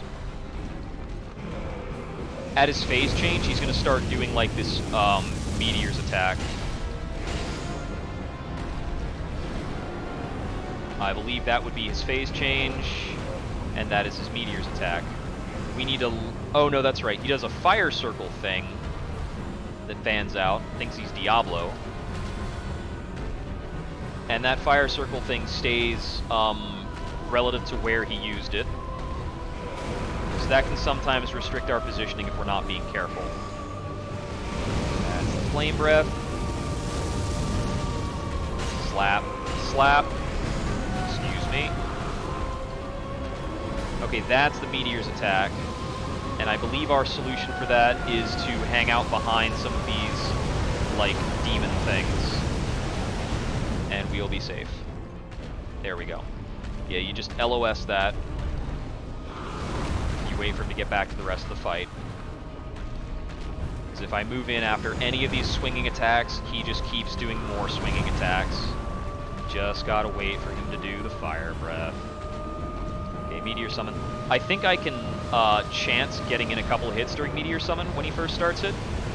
I was not in the right place at the start of that Meteor Summon, so it's a little dangerous. Yeah. There's one of his few attacks that I can punish, and I'm not getting the option for that one that time. Bummer.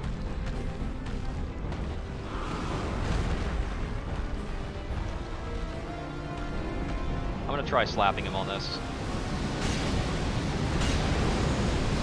Just to avoid the tedium a little bit. Yeah, okay. I can slap him on Meteor Summon, and that should be safe enough. But show me Fire Breath. Come on, do it, do it, do it, do it. Not doing it. Yeah, 2 slaps every Meteor Summon should help speed up the boss fight. That's Ring of Fire.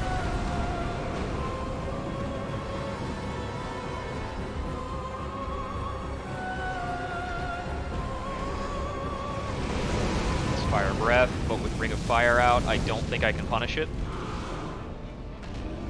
Also, the positioning was awkward. I read that too late to get the punish off. Have to to hang out over here.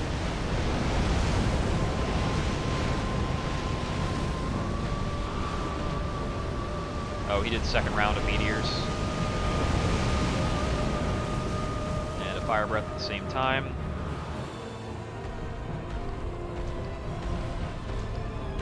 Just do the fire breath by itself, you nerd.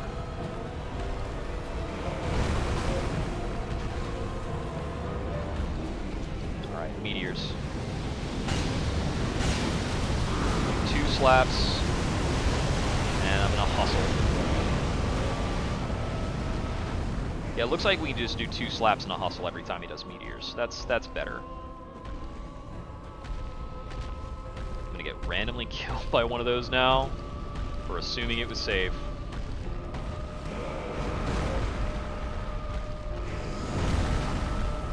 Alright, you want a fire breath or something? Meteors? Meteors.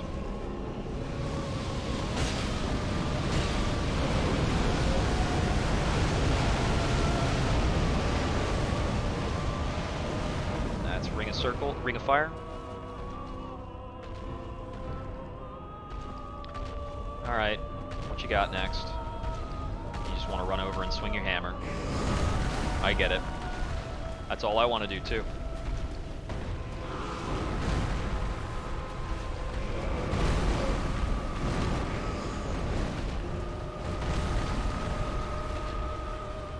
Yeah, that's his like full combo. But the fact that he can do that is why you can't punish his half combos.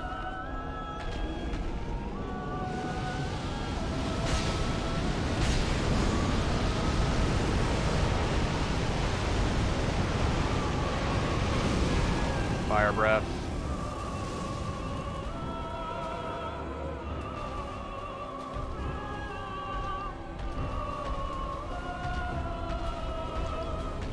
I'm not sure if being in the water gives you a defensive buff against fire the same way it does in Dark Souls 2.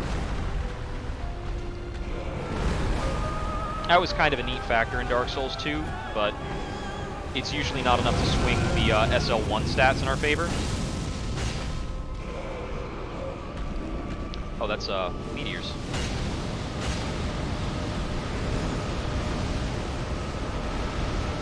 I actually did 2 attacks that let us get him in a row. That's very nice. Where are you going? There he is. What you want to do? That's Ring of Fire, so no touchy.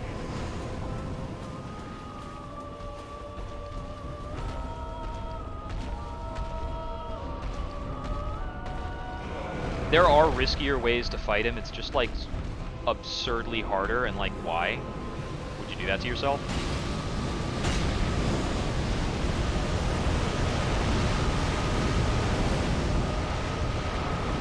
Ring of Fire.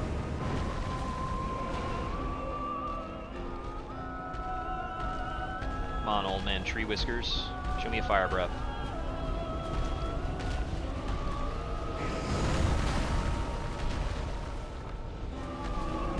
There's meteors.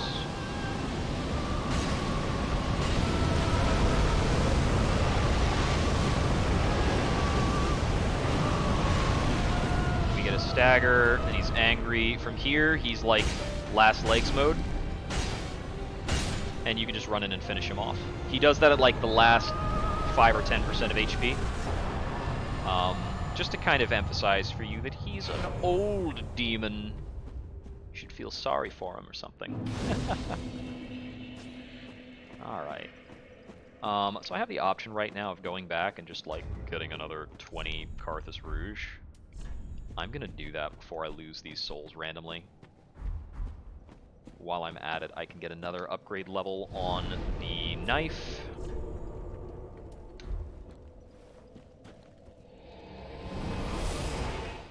I super miss that in Dark Souls 1, you can reinforce items at the bonfire, and you have not been able to do so since, and I don't know why.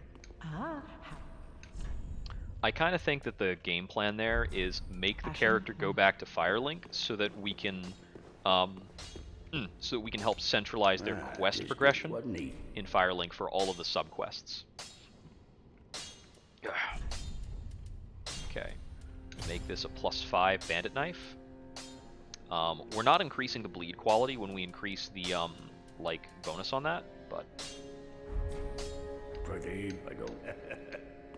okay. Spending the Titanite there first is a bit committal. Let's see. I will never need embers at any point. I might want alluring skulls though. 20 more Karthus Rouge is nice. Ashen.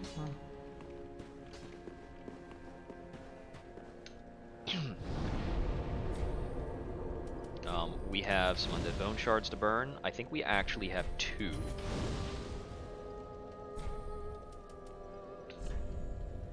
So our what's it called? We'll be going to the Demon Ruins now. The quality of our Estus Flask is now at a point that it will heal any amount of health bar we ever have, basically. Alright, and I want to navigate to the other side of the Smoldering Lake. I want this place to be pretty thoroughly explored, because... Ow. I want this place to be pretty thoroughly explored because it's still got more large Titanite for me to get.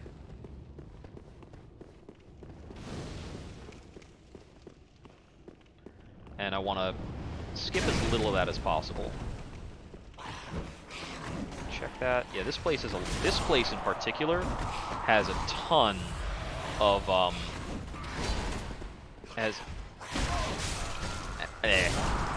This place in particular has a ton of illusory walls. I remember something valuable is past that Black Knight. I don't remember what it is. But I really do need to find every coal item in the game. Most weapon upgrade paths are pretty important in Dark Souls 3. Like, there are fights where I can use poison strats, there are bleed strats. There's a lot of options.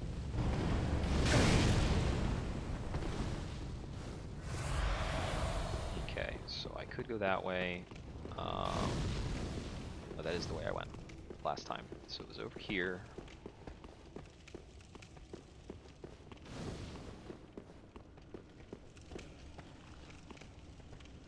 This guy over here is going to be wants to gripe at me. Yeah, the ones on all fours are pretty simple.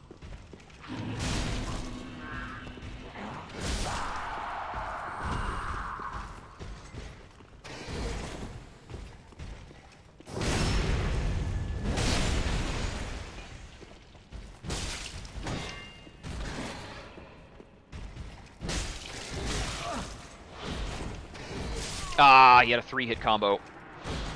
I underestimated him severely.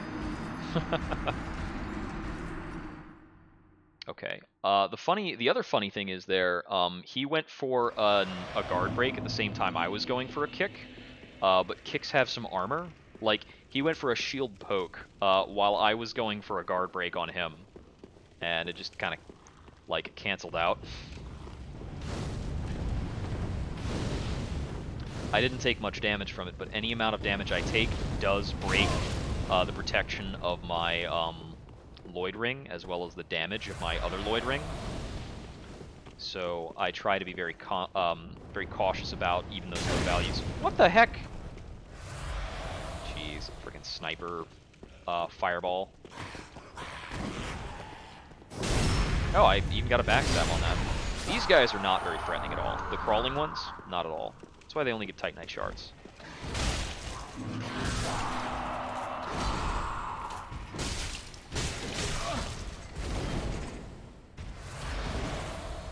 Okay.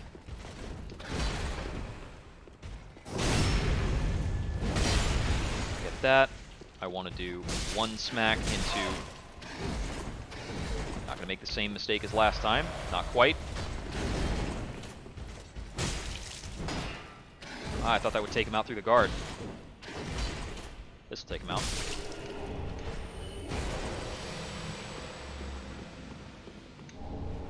Black Knight sword. Okay, that might be all that this place is good for, is, hey, you did it, you get a Black Knight sword. And that's not wrong, like, that's pretty good. But I can't help but feel like one of the walls around here is also illusory and leads to more nonsense.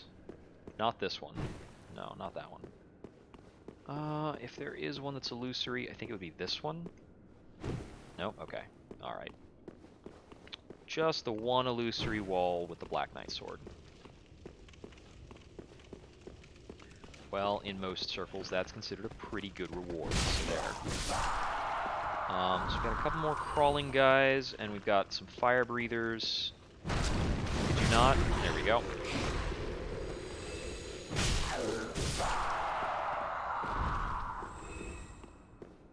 Yeah, I'll head on through here because this room's not too crazy.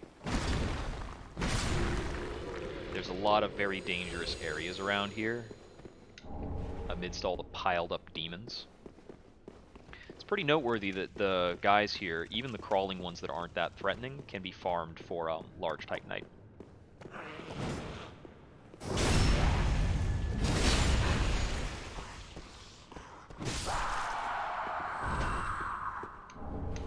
Is it a spammer going in? Thanks for cleaning that up.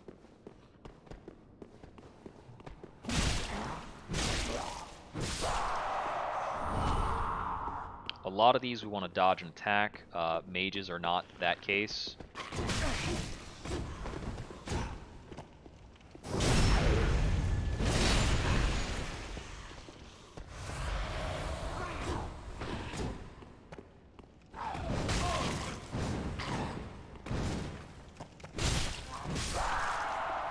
Ow.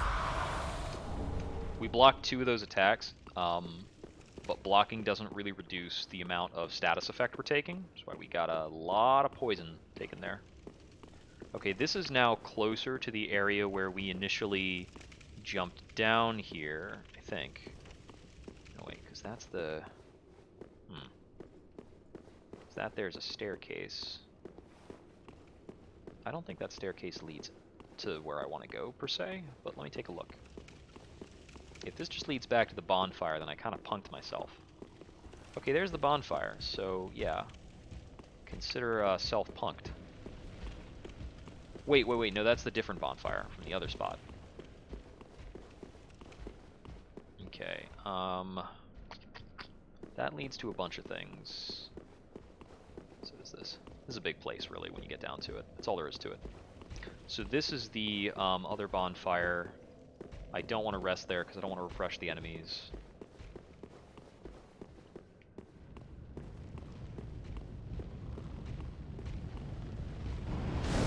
Ow. Yeah, that area down there is pretty dangerous. Alright, let's go after the Hall of Guys that has the item at the end, because I know that item's a big deal. Okay, that guy is not angry at me yet.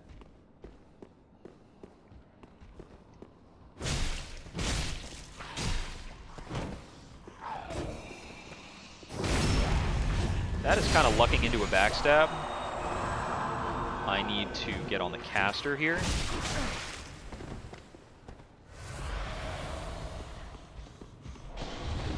This is going to do this breath weapon attack. Ow. I think he threw poop at me. I'm just going to grab this and see what I can do about all this nonsense.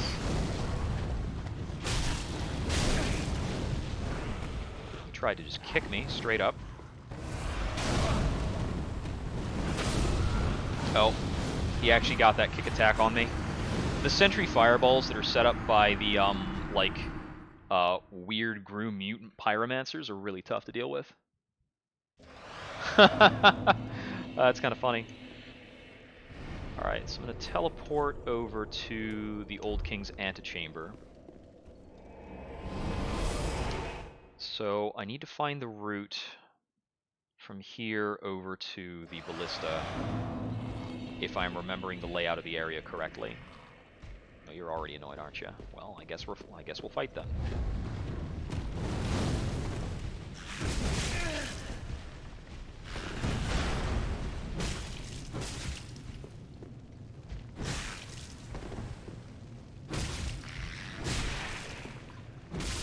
Okay, these guys will stagger every other attack. It's nice and exploitable. So I actually went straight up against these guys. There's a path down. Have I checked out this way? Have I checked out this way? That's where I fell in from.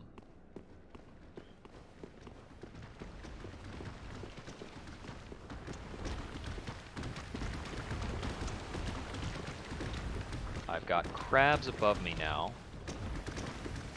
Okay, so no, there's not a way up over there.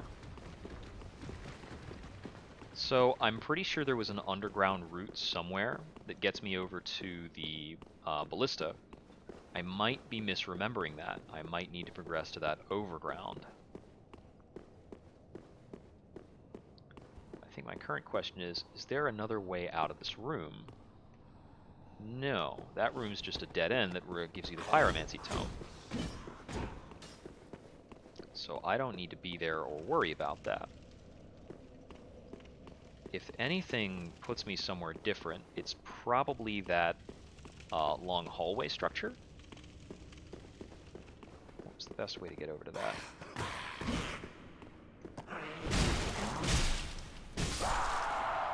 Take that, you.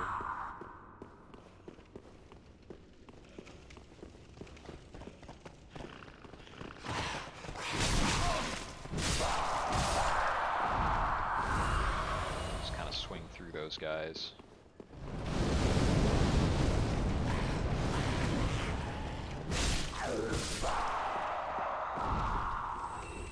Okay, and over this direction is the Black Knight. I don't want to mess with the Black Knight in particular.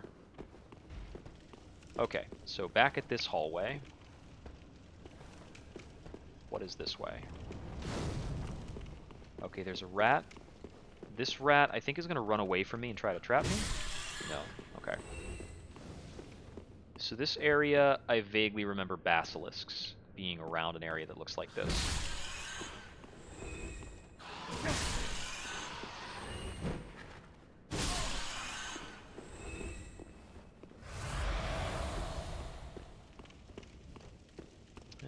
Okay, what do we got? More rats. I feel like there's also... Okay, so there's a big rat over there. And I think there's also some place around here you can fall and wind up in lava. Okay, just now I heard the basilisk sound.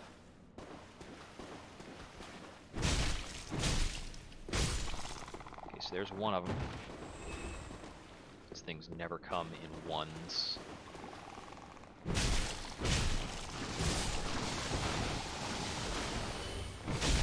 Yep, basilisks only ever come in too many. Wandered a bit too headlong into that. Alright. Let's see. But the other thing I think I figured out in the course of that is the other bonfire is better for this. We want to use the Demon Ruins bonfire instead.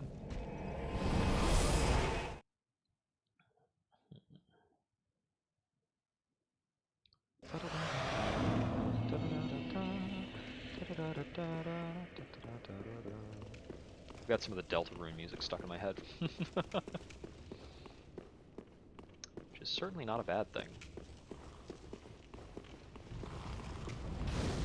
Okay, so I kind of want to go down here, but I also need to check out other areas. Oh boy, there's a whole crew. So, if I head over here, what is there over here? Ow. Ow. Okay, so this is the direction I was going earlier. I would like to just ignore everything that's chasing me, but they are not going to let me. Okay. So I need to take the first ladder down no matter what.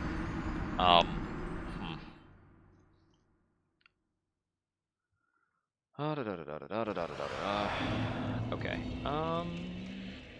I might need to check and make sure I have good curse resist. So I've got 71 curse resist on the Sorcerer's Robe.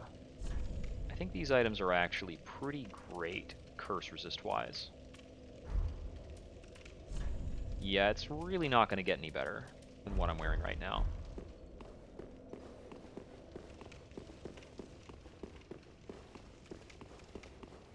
In Dark Souls 1, you can wind up with some sets that have absolutely pathetic curse resistance. It's kind of funny. You could be hit by like less than one breath attack and completely die.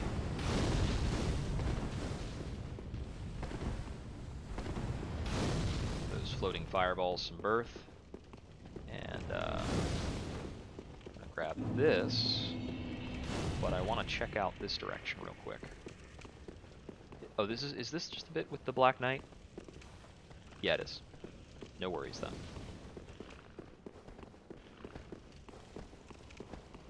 Oh, I grabbed a whole fresh 0 souls. So, the trick about this area is that some of these hallways have floors that will crumble away.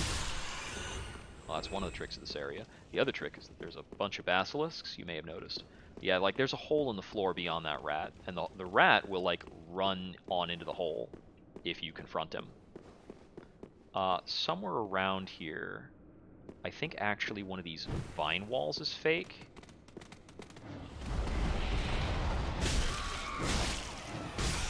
Like which is a nice bamboozle, because in almost all the time, yeah, there we go.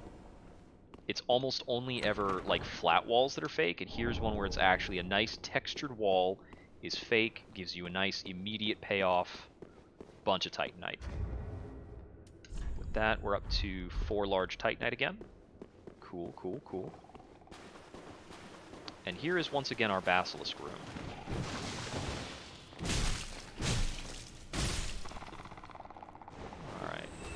Trying to handle this a bit more carefully. Checking the angles. We've got those 2 over there. Okay, we've got at least 2 basilisks angry right now. I think. Maybe this was just from 1. No, it's 2.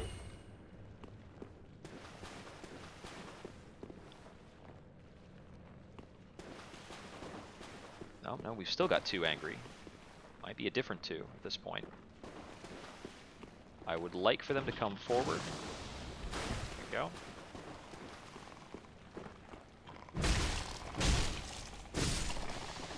Okay.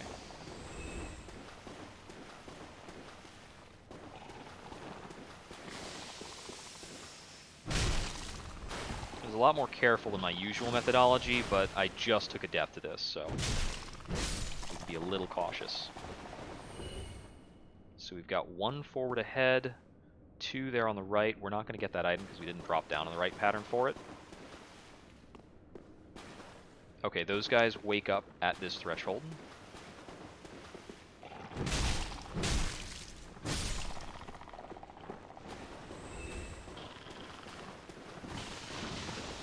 So long as it's about 2 at a time, it's very manageable.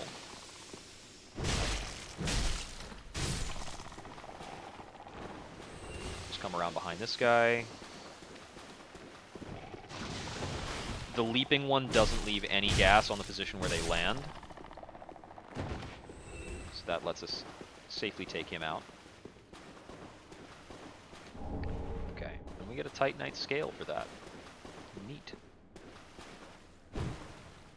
I don't think there's another illusory wall immediately around here anywhere.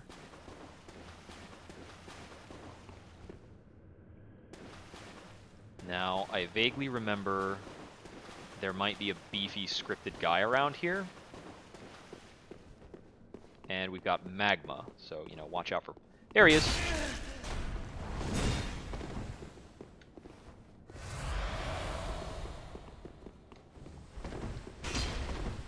We're able to survive an attack from this guy only because of the ring. The shield ring.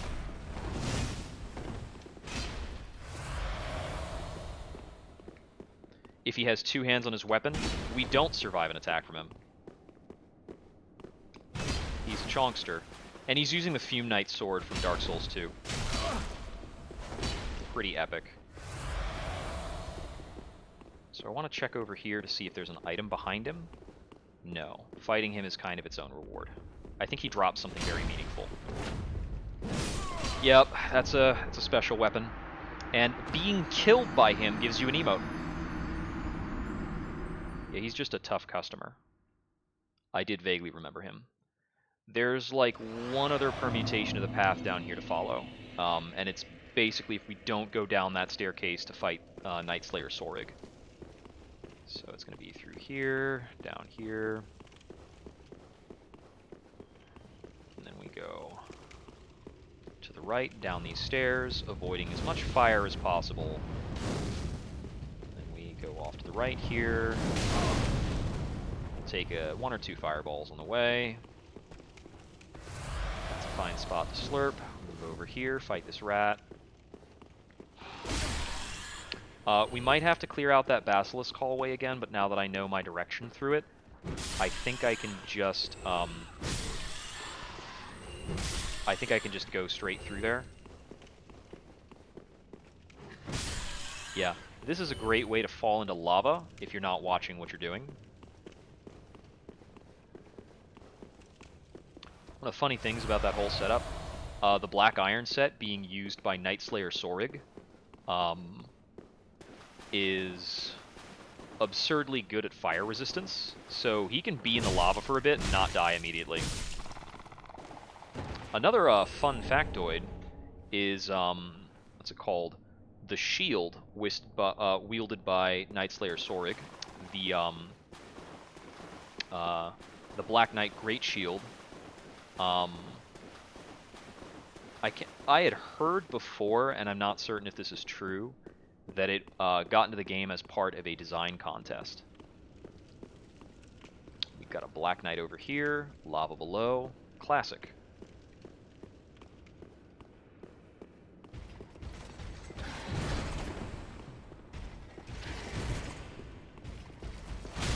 Yeah, it's not the only shield to have that accolade in Dark Souls. I think there's several that came in as a result of a contest. Uh-oh.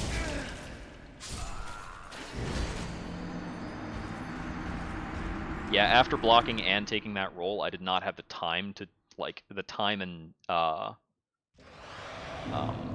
didn't have the brain power to do another thing. It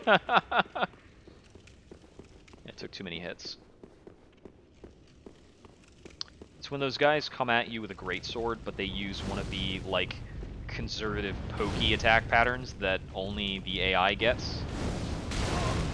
Yeah, I'm always getting hit by the second fireball there. I don't know what to do about it. Oh well.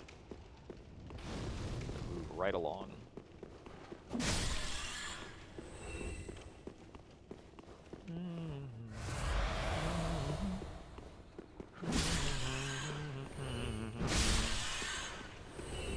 Kill those things. So I can run past the basilisks after killing only one of them. That works just fine. We don't have to fight the big rat or anything like that. Just heading on down through here. Smack, smack, smack. Rat's not following. Just cut around through here. Some of the other basilisks are mad at us for doing this. They're just not that mad. They're not going to go out of their way enough to get me. That item that's on the ledge behind them is reachable in another way. I can tell that it's not a crazy significant item. Ow. That just one-shot me straight up. I didn't dodge it correctly. Significant items have a different soul appearance. They have kind of a bolder, more defined outline to them. So you can kind of perceive if an item absolutely needs you to hold up a sec and make sure you get it, so long as you can see the corpse the item is on.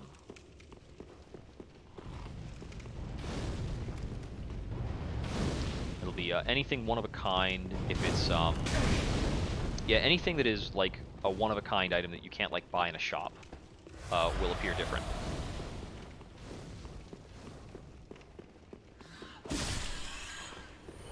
Actually gonna check through here. Okay, yeah, this just puts us at the other side of the magma. How careless are you feeling right now? You want to just charge through fallen magma? Certain some people would really appreciate that. Those being the monsters. The monsters would really appreciate that. Let's see See, the monsters and I were talking, and we would like for you to just burn to a crisp. To cinders. Okay, given the positioning of things, I think one of the items I'm thinking about is going to be behind this rat. And behind the tinier rats he's got over here, because I need to drop down.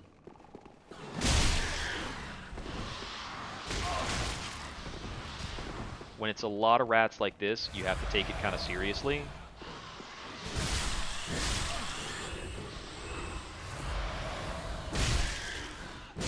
And that pack had just a little bit of extra health. It might have been that I was missing the buff for part of it. Is this a double? I think this is a double illusion. Yep. Oh, Dark Souls 3. Yeah, that actually is a significant item. Excuse me, I'll just be on my way.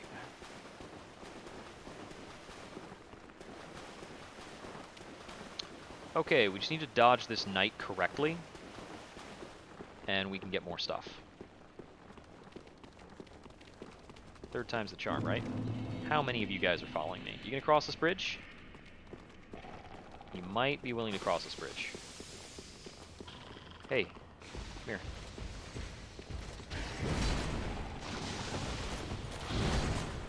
There we go.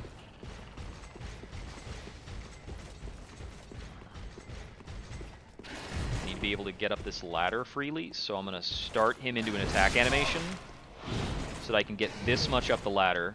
You can drink Estus on ladders in Dark Souls 3 because Dark Souls 3 is just crunk like that. And here we go.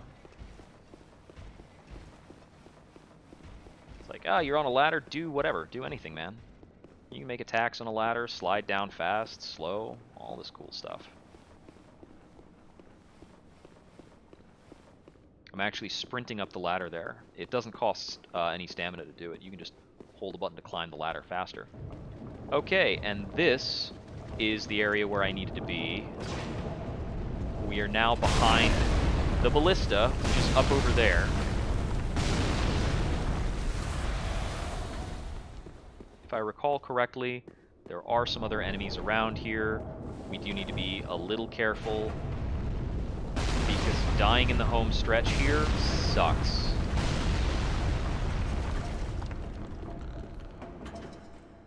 Yeah, and it's not just any enemies. We got bone wheel skeletons. Bone wheel skeletons. Also, we've got this is the tough part. We've got two of these like red-eye dudes. And I don't think I can like necessarily sneak past.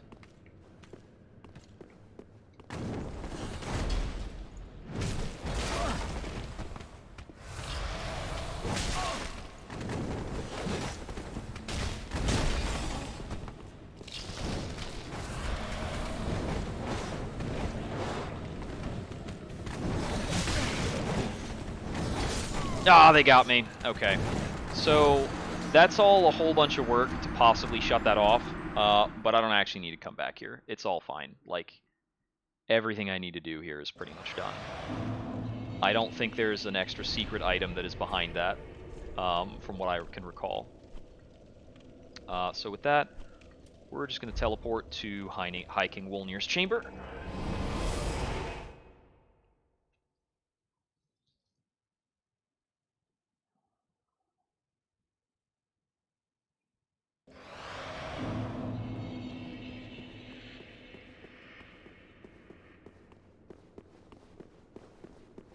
And we're moving it right along. So I believe this will put us in Irithyll.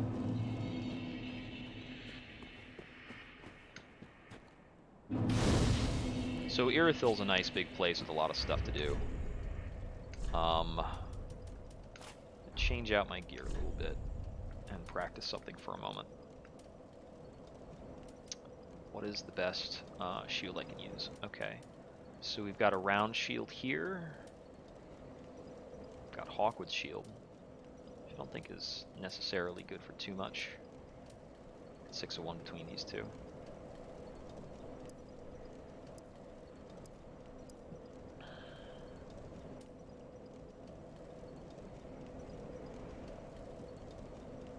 Yep, Hawkwood, a deserter from the Undead Legion.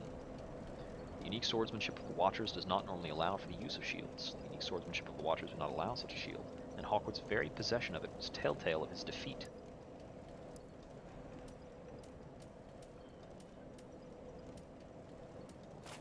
Let me use this for a bit. Okay.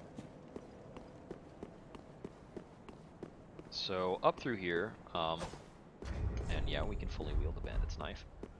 Got a bit of an infamous enemy. Did he show up behind us or in front of us? There he is.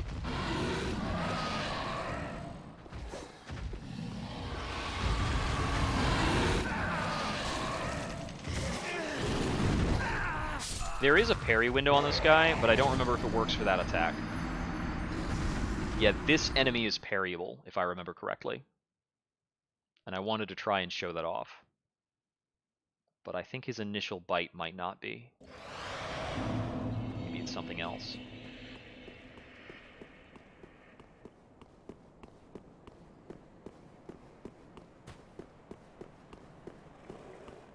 Yeah, he just appears behind us.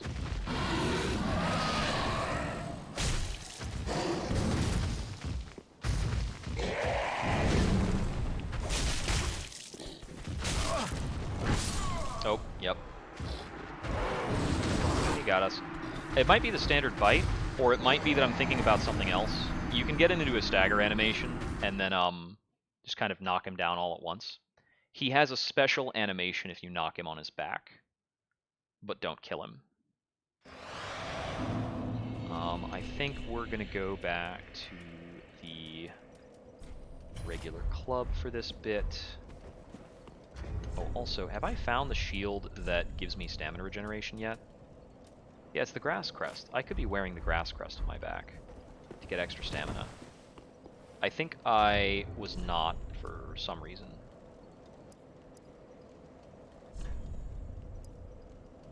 Yep, slightly speed, stamina recovery, it still does it. I think I had removed it so that I would get more damage out of the Flynn's Ring. It's giving me like 4 damage to not have better stamina recovery. But I'm not using the Chloranthy Ring right now. That's the other reason. I think it may not stack with the Chloranthy.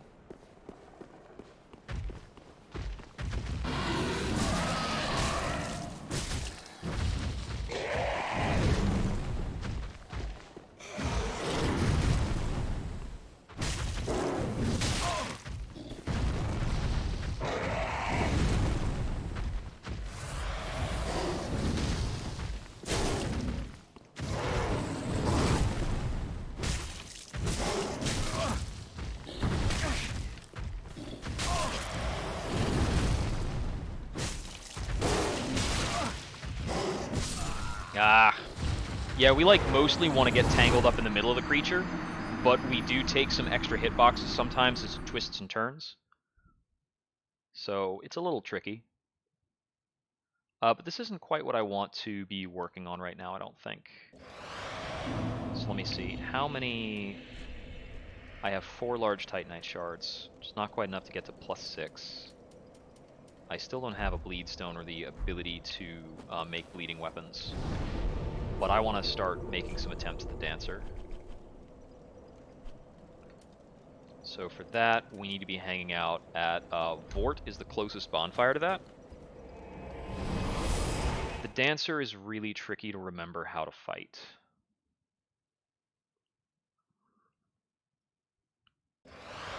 And there's definitely some more preparatory things we can do before trying to fight the Dancer. But mostly, I wanted to have the Bandit's Knife to go up against her, so that I have a very fast weapon that can help me proc bleed.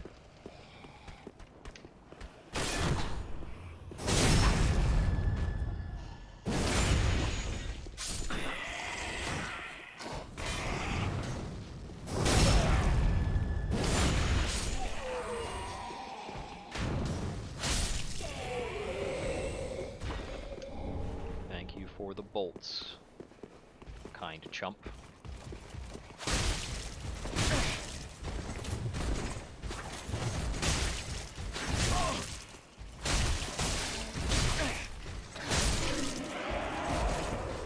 as though the game was not convinced I was actually attacking that dude, which I don't appreciate. I am stuck on some stuff.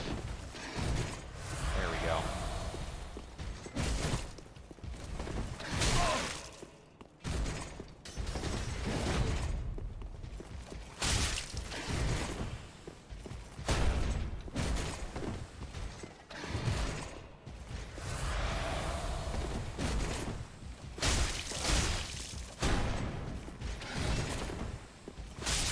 Go. Yeah, the Bandit's Dagger has these nice quick attacks. The caveat to it, of course, is that it has very, very short reach. Alright, so the Dancer fight usually triggers on entering this room once you've gotten like 3 different boss souls. I think it's after beating Aldrich specifically that you become able to do this. It might be after Aldrich and Yorm, which is like a directional split in the places I'm going. But you can trigger it easily earlier by killing this person. What are they? Lord, it must be my dear prince.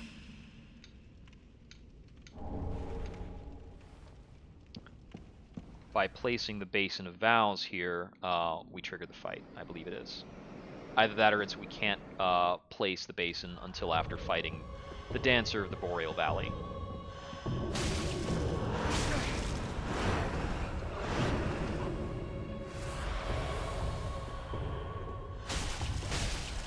The Dancer is an immensely threatening boss with a dozen patterns I don't remember. And it just one-shot me. I will need to find an armor configuration that causes me to not be one-shot, and she does a bit of a split damage. But I do recall that it's possible to run this boss fight without a one-shot risk. So I probably need to increase my physical resistance just a little bit. I'm going to try a few more things from the Sorcerer's set. The Archdeacon skirt is also quite good for its weight. I believe that the Dancer does a mix of like... She's got a bunch of damage types going on, but I believe she does a mix between fire, physical, and magic. I also need to see if I can sprint through all the guys here to do this fight. Okay, he's going to be a little ornery then. But chugging is fast. I should be able to chug after I get to the fight with no big deal. That's a grab. It's a bit of a messy dodge.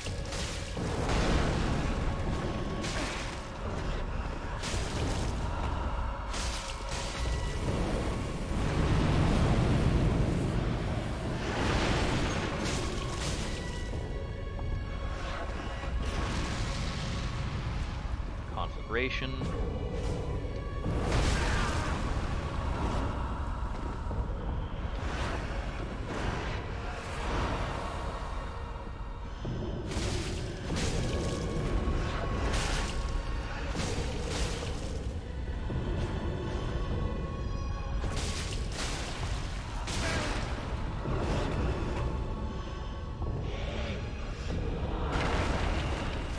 That's her grab attack.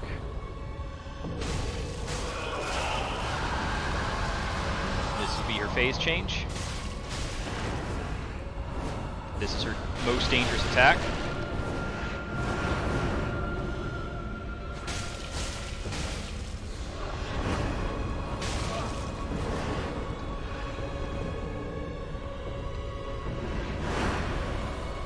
That one, that attack with the double uppercut, I think is the one-shot me territory.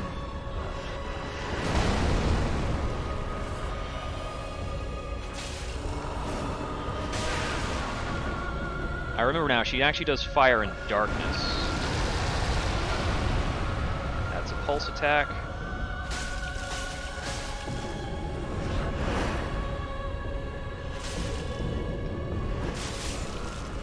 She got me.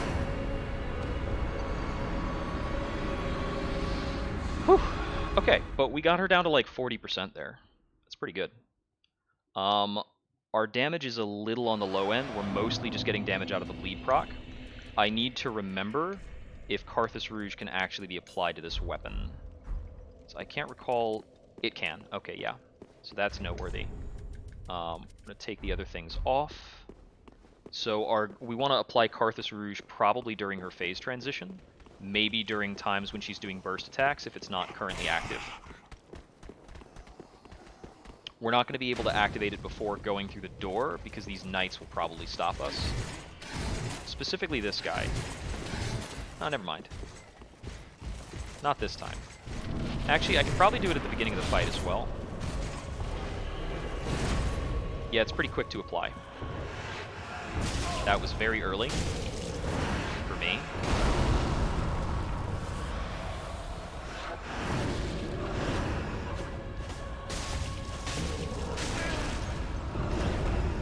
That was a buffered dodge that worked out.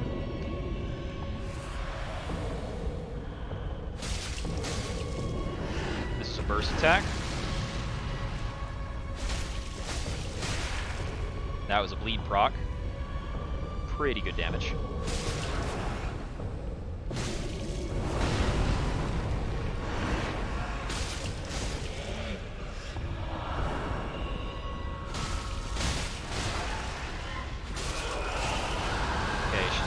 Phase. Her first attack on the phase transition is always going to be the elaborate dance.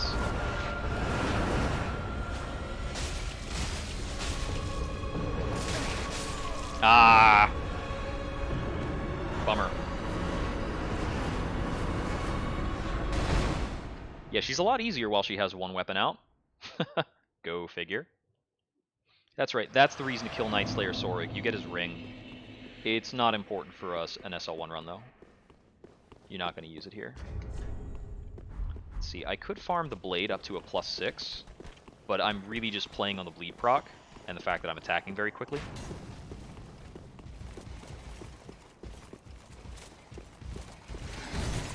You know, I actually might try one-handing the blade, because I think it attacks faster, and I'm not getting any more status effect by putting two hands on the weapon.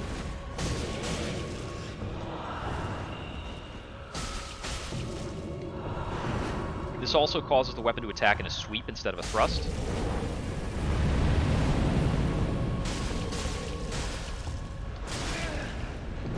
Oh, it didn't take my dodge in the second one there. No big deal. The one where she drags her weapon around her has less hitbox than it looks like. It's not as dangerous an attack as it seems. Like, you can go back in pretty soon. The Dancer, I believe, does not have any parry windows. The tricky thing about her is just her second phase is just super vicious. And she does have a pretty reasonable amount of health for how just outright deadly she is. Remember the Karthus Rouge this time. Ow.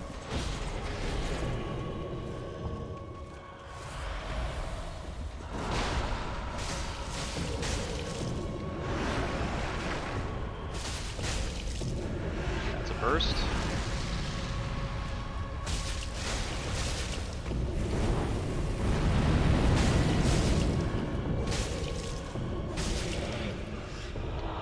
That's a grab. Second bleed proc. That's a phase up. Give her some space. 3, 5, 6. The whirly.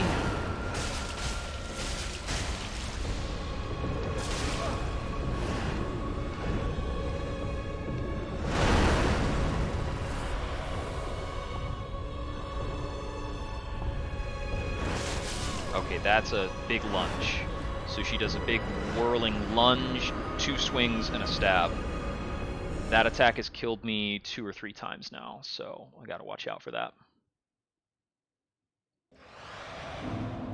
Alright.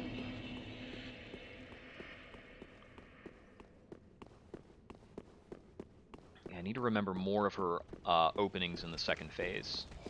Because there are some of her attacks in the second phase you can like walk behind her while she's in the middle of a twirl and not get murdered. And it's just like knowing which ones that is the case for is your trick.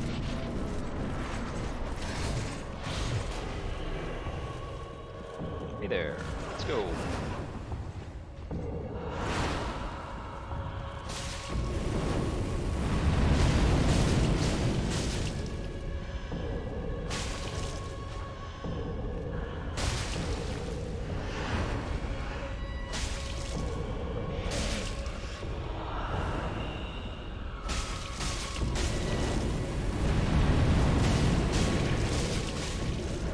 First.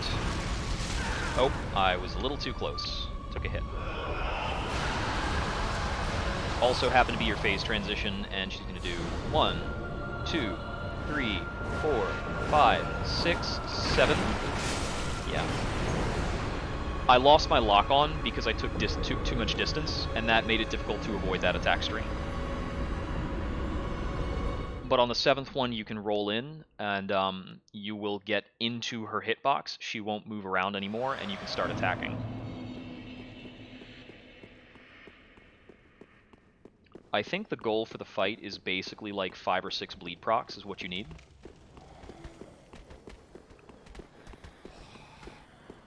I need to make sure I'm in the right position to apply Karthus Rouge during her second phase, but I think I want to scout her second phase more before I obligate myself to use more Karthus Rouge.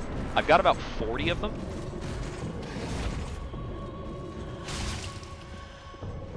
Actually, this fight progress is like... Oh, that's a burst.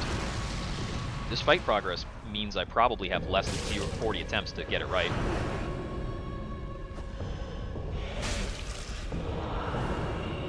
Yeah, she rears up when she goes for the grab.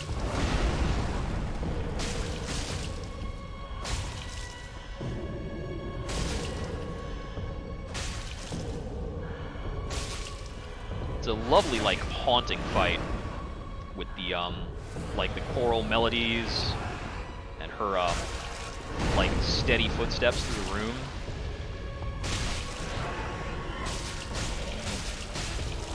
Just got a stun in there. That was nice. Okay, need to give her space. I can't apply the Rouge yet. And I unequip my knife. Not super familiar with that pattern. That one's safe to drink on.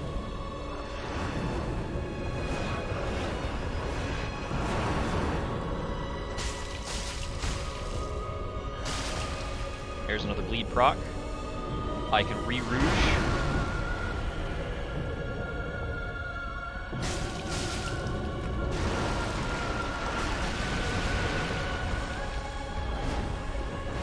Double stabs, okay. I didn't have her timing right there. I was less familiar with surviving what happened. So that was a, like, whirling cut into a slam, but the slam is a lot slower than the stab follow-up. The stab follow-up was what I was expecting. Okay. Don't accidentally unequip your knife, kids. Yeah, it looks like basically 3 bleed procs in her second phase is going to do it.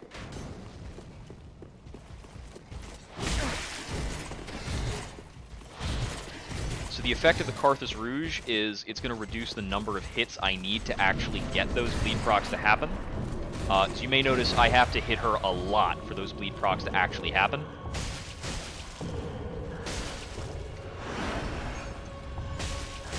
And that's how the effect works.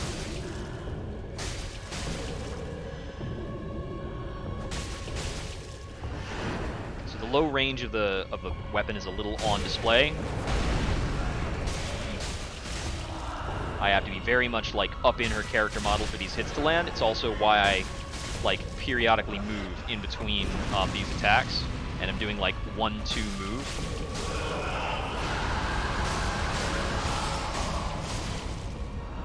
Okay, I got like an extra hit in during her phase transition.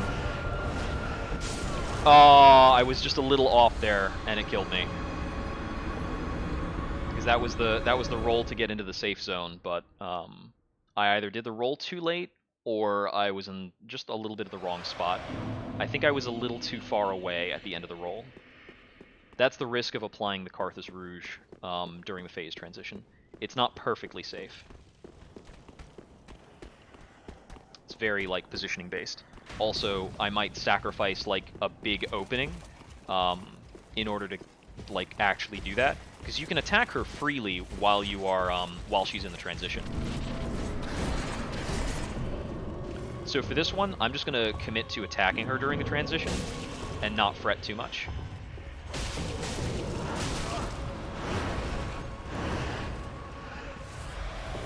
That's a bit of a rarer pattern.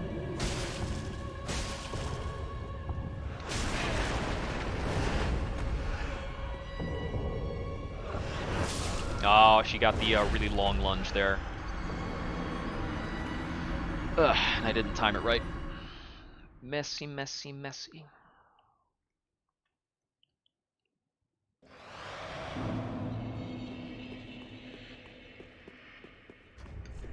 Let's see.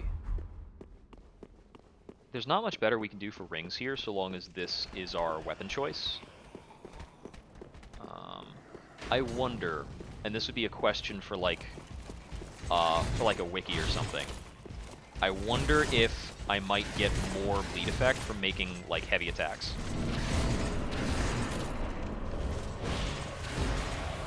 It's like a really persnickety kind of question.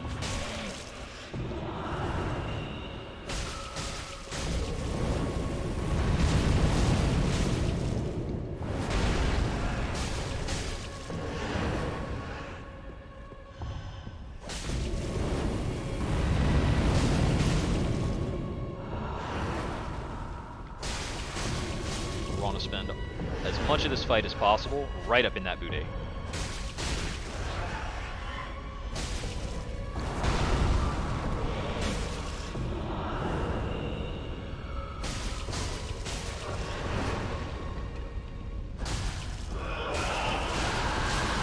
There's the phase up. I'm gonna give her a lot of space this time and not taking the opening on the twirl. Go. I'll take this one.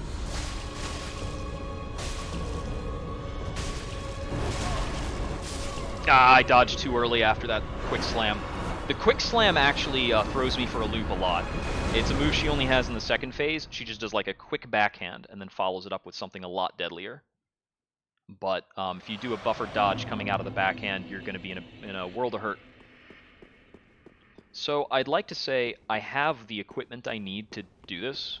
So this is doable. It's just a matter of, like, doing it right, which is hard. And the reason to do this at this time right now is, it's gonna get me, access to Titanite chunks and, like, other crazy stuff that, is in the area after her.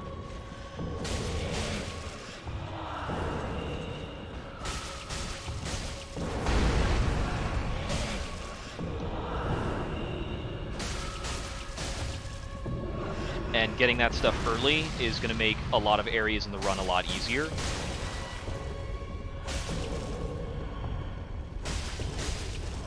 Specifically, like, wandering around the Boreal Valley will be easier. And the fight with Aldrich will be easier, because that fight is messy.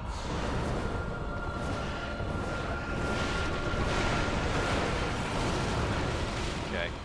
That was a bit rough. But you can get through that just by timing out your dodges.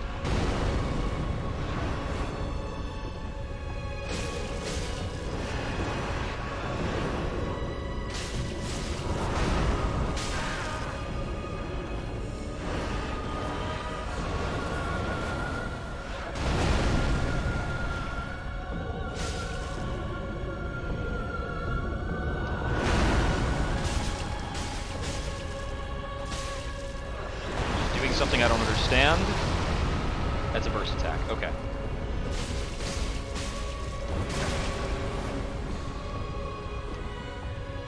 That'll kill me. Didn't kill me.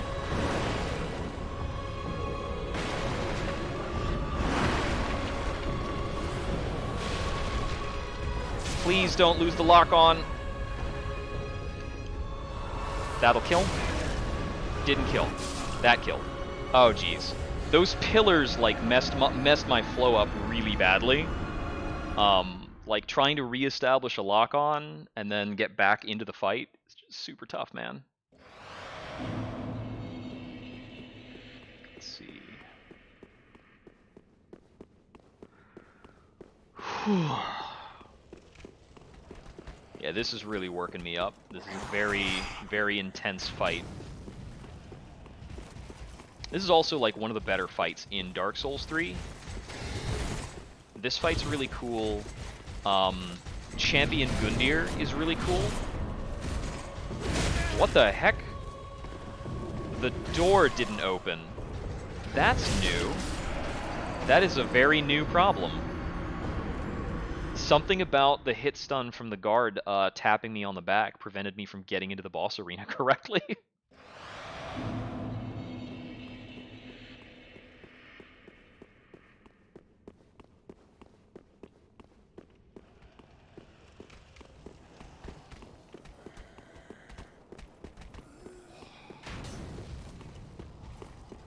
This is also, like, kind of definitely a fight where a lot of my behaviors and actions are going to run more on instinct than usual for Dark Souls 3. Like, I think I've commented before, Dark Souls 3 is much more of an action game. And sometimes the only answer to, like, a given fight is just fight it better.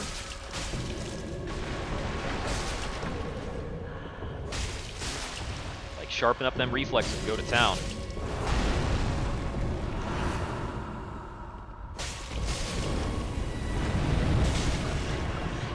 Got a stun.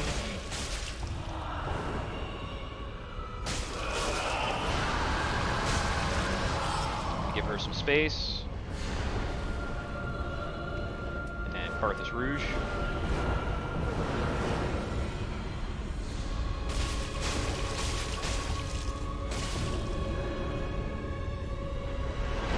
Burst attack. Oh, I was too close. It wasn't done when I thought it was.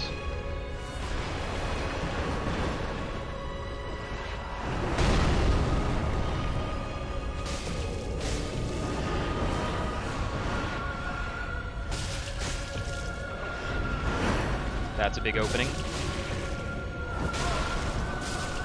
I was on the B button there for a bit, and I'm not sure exactly what went wrong.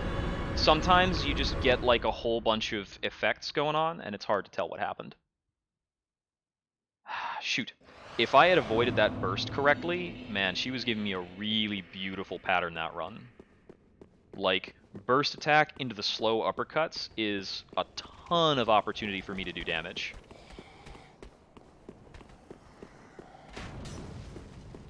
I just reacted too early to the burst. I thought it was over. But the dark one is a little tricky about its timing.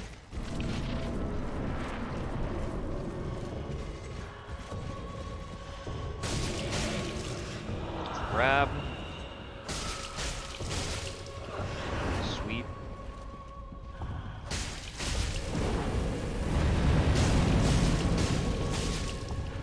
That's a burst.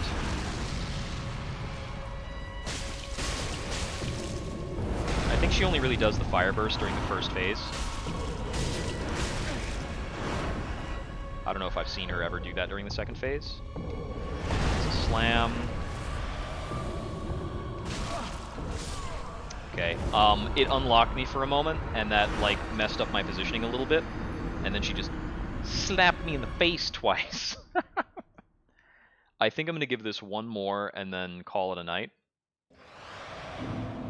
Because fighting the dancer does kind of fry the nerves. And I kind of wouldn't mind doing a video refresher on the best dodge method for some of the attack patterns. Especially during the second phase. I believe there's some patterns that I can just walk out of.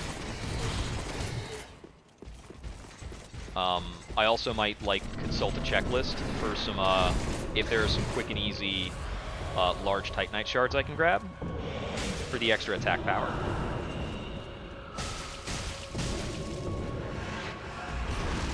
Most notably, outside of the bleed procs, I do like 80 damage a hit. It's not that great. I mean, I'm hitting really quickly.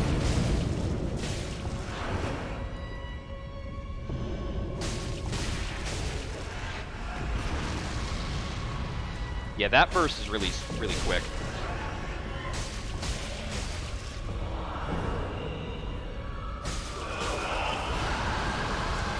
Oh, that's her phase change. Didn't quite recognize that correctly. So if that doesn't bite me.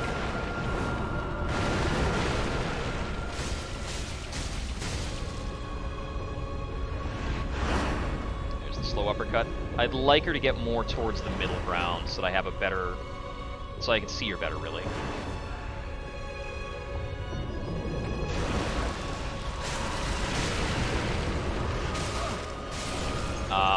She got me on a buffered dodge there. Okay.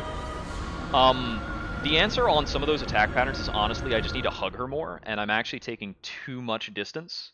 So I think I just need to set it down for now and like psych myself down so I can like calm down and try to beat the boss. All right, but those are some pretty solid attempts for sitting back down to it now. All right, for tomorrow, I will be picking up and checking out Inscription for some amount of the day. I'm not certain when that's going to be. I'm not planning to participate in any like trick-or-treating shenanigans or anything else in particular. So I will be spending my Sunday night, my Halloween, with whoever wants to just come along. And I don't know, maybe I'll pick up something for myself. I don't know what I'm doing for food. So we'll see about, having some fun with it. And we'll try out this kooky new spooky escape room roguelike deck builder thing and see how that is. But yeah, that's the plan. Thanks for stopping by. This has been Jupiter Exile. Until next we wander. Good night.